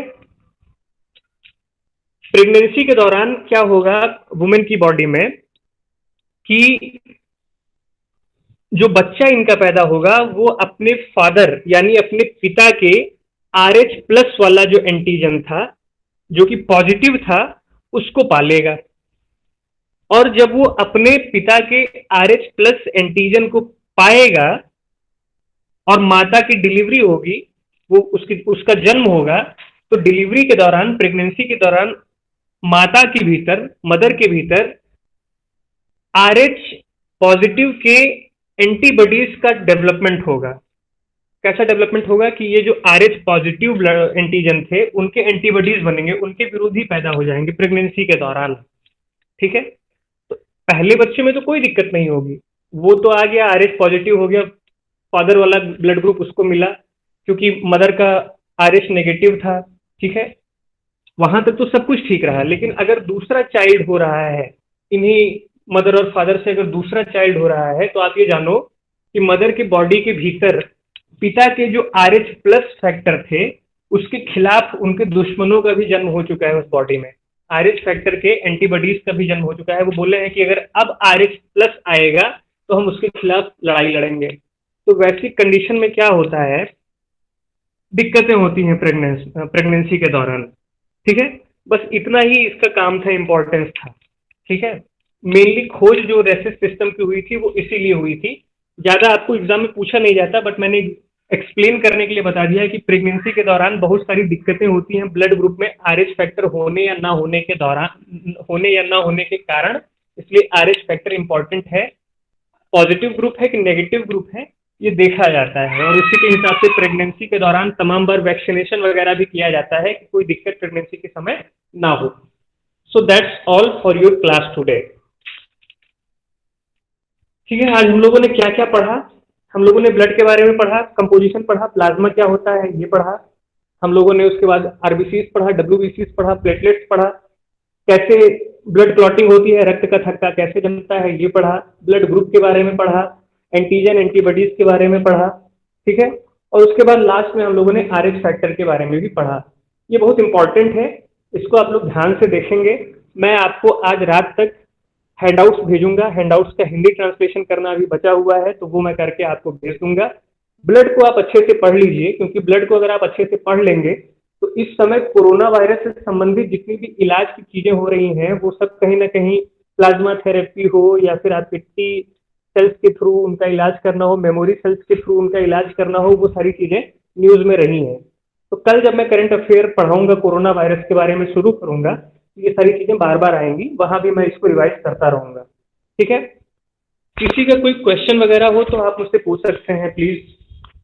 अगर कोई क्वेश्चन ना हो तब मैं, पहले आप लोग क्वेश्चन पूछो, उसके बाद क्वेश्चन अगर आप नहीं पूछते तो फिर मैं कुछ चीजें आपको बताऊंगा कि कल से कैसे क्लासेस होंगी, ठीक है। अदिति कोई क्वेश्चन? No sir. आस्था कोई क्वेश्चन? No sir. गरिमा कोई question? No sir. Shreya? No sir. Soni? No sir. Christy? No sir. Vaishnavi? No sir. Okay, अब ध्यान से सुनो, यहां तक हमारा बायोलॉजी कंप्लीट हो जाता है, जो कोर है, जो बेसिक्स हैं, ठीक है। मैंने पिछले 2 हफ्तों से आप लोगों को प्रैक्टिस क्वेश्चन नहीं भेजे हैं, तो अभी मैं क्या करने वाला हूं, आज का हैंडआउट मैं भेज दूंगा आज या कल तक। इसके बाद आपको अगले 3-4 दिनों तक या होली तक कोई भी हैंडआउट वगैरह नहीं जाएगा। आपने पहले जो आपने क्वेश्चंस भेजे हैं, आंसर्स मुझे भेजे हैं, उसके रिजल्ट्स मैं आपको भेजूंगा। इसके अलावा जो पिछले 3 या 4 लेक्चर्स हैं उनके प्रैक्टिस क्वेश्चन मैं तैयार करूंगा और वो आपको भेजूंगा मैं 3 या 4 या 5 अप्रैल में। उससे पहले फिजिक्स और केमिस्ट्री हमें बहुत डीप में नहीं पढ़ना है, बहुत डिटेल में नहीं पढ़ना है, तो फिजिक्स और केमिस्ट्री का भी मैं हैंडआउट तैयार कर रहा हूँ, वो आपको 1 या 2 या 3 तारीख तक मैं आपको वो भी भेज दूंगा। तो फिजिक्स केमिस्ट्री के हैंडआउट्स आपको मिल जाएंगे, उसकी कोई क्लास नहीं होगी। उसमें हैंडआउट में कुछ समझ नहीं आएगा तो आप लोग मुझे भेजना, पूछना कि सर ये समझ नहीं आ रहा है, ये बता दीजिए, मैं आपको इंडिविजुअली बता दूंगा, ठीक है। तो फिजिक्स केमिस्ट्री 20 पेजेस के हैंडआउट्स होंगे, छोटी छोटी चीजें हैं, बस बहुत कम चीजें हमें जाननी है, बहुत ज्यादा चीजें फिजिक्स केमिस्ट्री में पूछी नहीं जाती, इसलिए ज्यादा मेहनत करने की वहां जरूरत नहीं है। तो वो फिजिक्स केमिस्ट्री के हैंडआउट 3 से 5 तारीख के भीतर मैं पहुंचा दूंगा। प्रैक्टिस क्वेश्चंस जो बाकी सारे लेक्चर्स हुए हैं उनके मैं 5 से 6 तारीख तक पहुंचा दूंगा। फिजिक्स केमिस्ट्री के भी प्रैक्टिस क्वेश्चन मैं आपको 8 से 10 तारीख तक पहुंचा दूंगा। तो 8 से 10 तारीख तक केवल हैंडआउट्स और प्रैक्टिस क्वेश्चन से ही जाने हैं आपके पास, और कुछ नहीं। कल से जो मैं क्लास लेने जा रहा हूँ करंट अफेयर पे, जैसे कल हमारी क्लास है कोरोना वायरस, तो कोरोना वायरस का मैं आपको कोई हैंडआउट नहीं दूंगा बाद में, मैं क्लास में जो एक्सप्लेन करूंगा वही आप पढ़ेंगे, और ये मस्ती भरी क्लास होगी। देखो ये बहुत टेक्निकल होता था, बेसिक्स होते थे, तो इसमें हम लोग बीच बीच में बात नहीं कर पाते थे, लेकिन जब करंट अफेयर पढ़ेंगे, कोरोना वायरस पढ़ेंगे, तो हम लोग बीच में बात भी करते रहेंगे, मजा आएगा पढ़ने में। तो वो जब मैं स्लाइड बनाऊंगा, स्लाइड में जो चीजें जरूरी हैं उसको हम लोग पढ़ेंगे, स्लाइड में आपको बाद में भेज दूंगा, तो उसको नोट डाउन करना चाहें तो वहां नोट डाउन कर लेंगे। लेकिन कल की क्लास से आप कॉपी और कलम लेकर के बैठिएगा, हम लोग ऐसे ही बात करते रहेंगे और पढ़ते रहेंगे, तो उसमें कुछ इंपॉर्टेंट लगेगा कि नहीं ये जान लेते हैं, ये जरूरी है जानना, तो आप उसको तुरंत नोट डाउन कर लेना। जैसे कैसे, एग्जाम्पल देकर के बताता हूँ। इंडिया ने कोरोना वायरस के समय में दुनिया के अलग अलग देशों को वैक्सीन की सप्लाई की है। तो अभी हाल में ब्राजील के जो राष्ट्रपति हैं उन्होंने अपने ट्विटर अकाउंट पे हनुमान जी की फोटो ट्वीट की, उसमें हनुमान जी जैसे संजीवनी बूटी है ना, वैसे ले करके वैक्सीन लेकर के ब्राजील जा रहे हैं, इंडिया से ब्राजील जा रहे हैं, और उसमें उन्होंने लिखा धन्यवाद भारत। तो ये तो हो गया कि नहीं, ये तो बहुत तारीफ कर रहे हैं ब्राजील के राष्ट्रपति, लेकिन हमारे लिए एग्जाम के लिए इंपॉर्टेंट क्या है, वो सारी चीजें उसी फोटो से निकल जाएंगी, उसी न्यूज से निकल जाएंगी। पहला तो ये कि ब्राजील के राष्ट्रपति का नाम क्या है, ये साइंस का टॉपिक नहीं होगा, साइंस का क्वेश्चन नहीं होगा, लेकिन एग्जाम में पूछ सकता है ब्राजील के राष्ट्रपति का नाम क्या है। तो मैं तो ये कहूंगा कि इंडिया ने ब्राजील को वैक्सीन भेजा, ब्राजील के प्रेसिडेंट ने फोटो ट्वीट किया हनुमान जी का और लिखा धन्यवाद भारत। फिर मैं पूछूंगा ब्राजील के राष्ट्रपति कौन है, तो हमें नहीं पता होगा, तो हम तुरंत उसको नोट डाउन कर लेंगे। फिर हम पूछेंगे अच्छा ब्राजील का कैपिटल क्या है, उसको नोट डाउन कर लेंगे। फिर पूछेंगे अच्छा ओलंपिक भी हुआ था क्या कभी ब्राजील में, उसको भी हम नोट डाउन कर लेंगे। तो एक तो साइंस का हम टॉपिक पढ़ रहे हैं, लेकिन उसके माध्यम से हमारा जीके, हमारा जनरल नॉलेज के भी 3 या 4 क्वेश्चन तैयार हो जाएंगे। ऐसे हम लोग 1 घंटे पढ़ेंगे तो 30 से 40 क्वेश्चन हमें मिल जाएंगे, और वो कहीं ना कहीं अल्टीमेटली हमारे एग्जाम में हमें हेल्प करेंगे। तो इसलिए कॉपी और पेन लेकर के आप जरूर बैठना और मजे से उसको पढ़ना, उसका कोई नोट्स या हैंडआउट में अलग से भेजने वाला नहीं हूँ। और बाकी फिजिक्स केमिस्ट्री और ये सब जो हैंडआउट्स और प्रैक्टिस क्वेश्चन है ये आपको ऐसे मिलते रहेंगे, अप्रैल के 10 तारीख तक मिल जाएंगे। उसके बाद फिर साइंस और रीजनिंग हम लोग फर्स्ट वीक ऑफ अप्रैल से मोस्ट प्रोबेबली शुरू कर देंगे। ऑलराइट, समझ में आया सबको? Yes sir. Yes sir. अच्छा रहेगा ना ऐसे करंट अफेयर पढ़ना साइंस का, उसका हैंडआउट देने का कोई मतलब नहीं है। Yes sir. तो यही था, आज की क्लास यहीं तक, हैंडआउट्स में आप लोगों को रात तक भेज दूंगा। ओके, और कोई क्वेश्चन, कोई इशू, कोई सजेशन आप लोगों का मेरे लिए? No sir. ठीक है, आस्था, गरिमा, श्रेया, सोनी, सृष्टि, वैष्णवी सब ठीक, कोई दिक्कत? No sir. No sir. Okay, ठीक है, फिर क्लास हम लोग खत्म करते हैं यहीं पे। Okay, thank you so much. Thank you so much sir.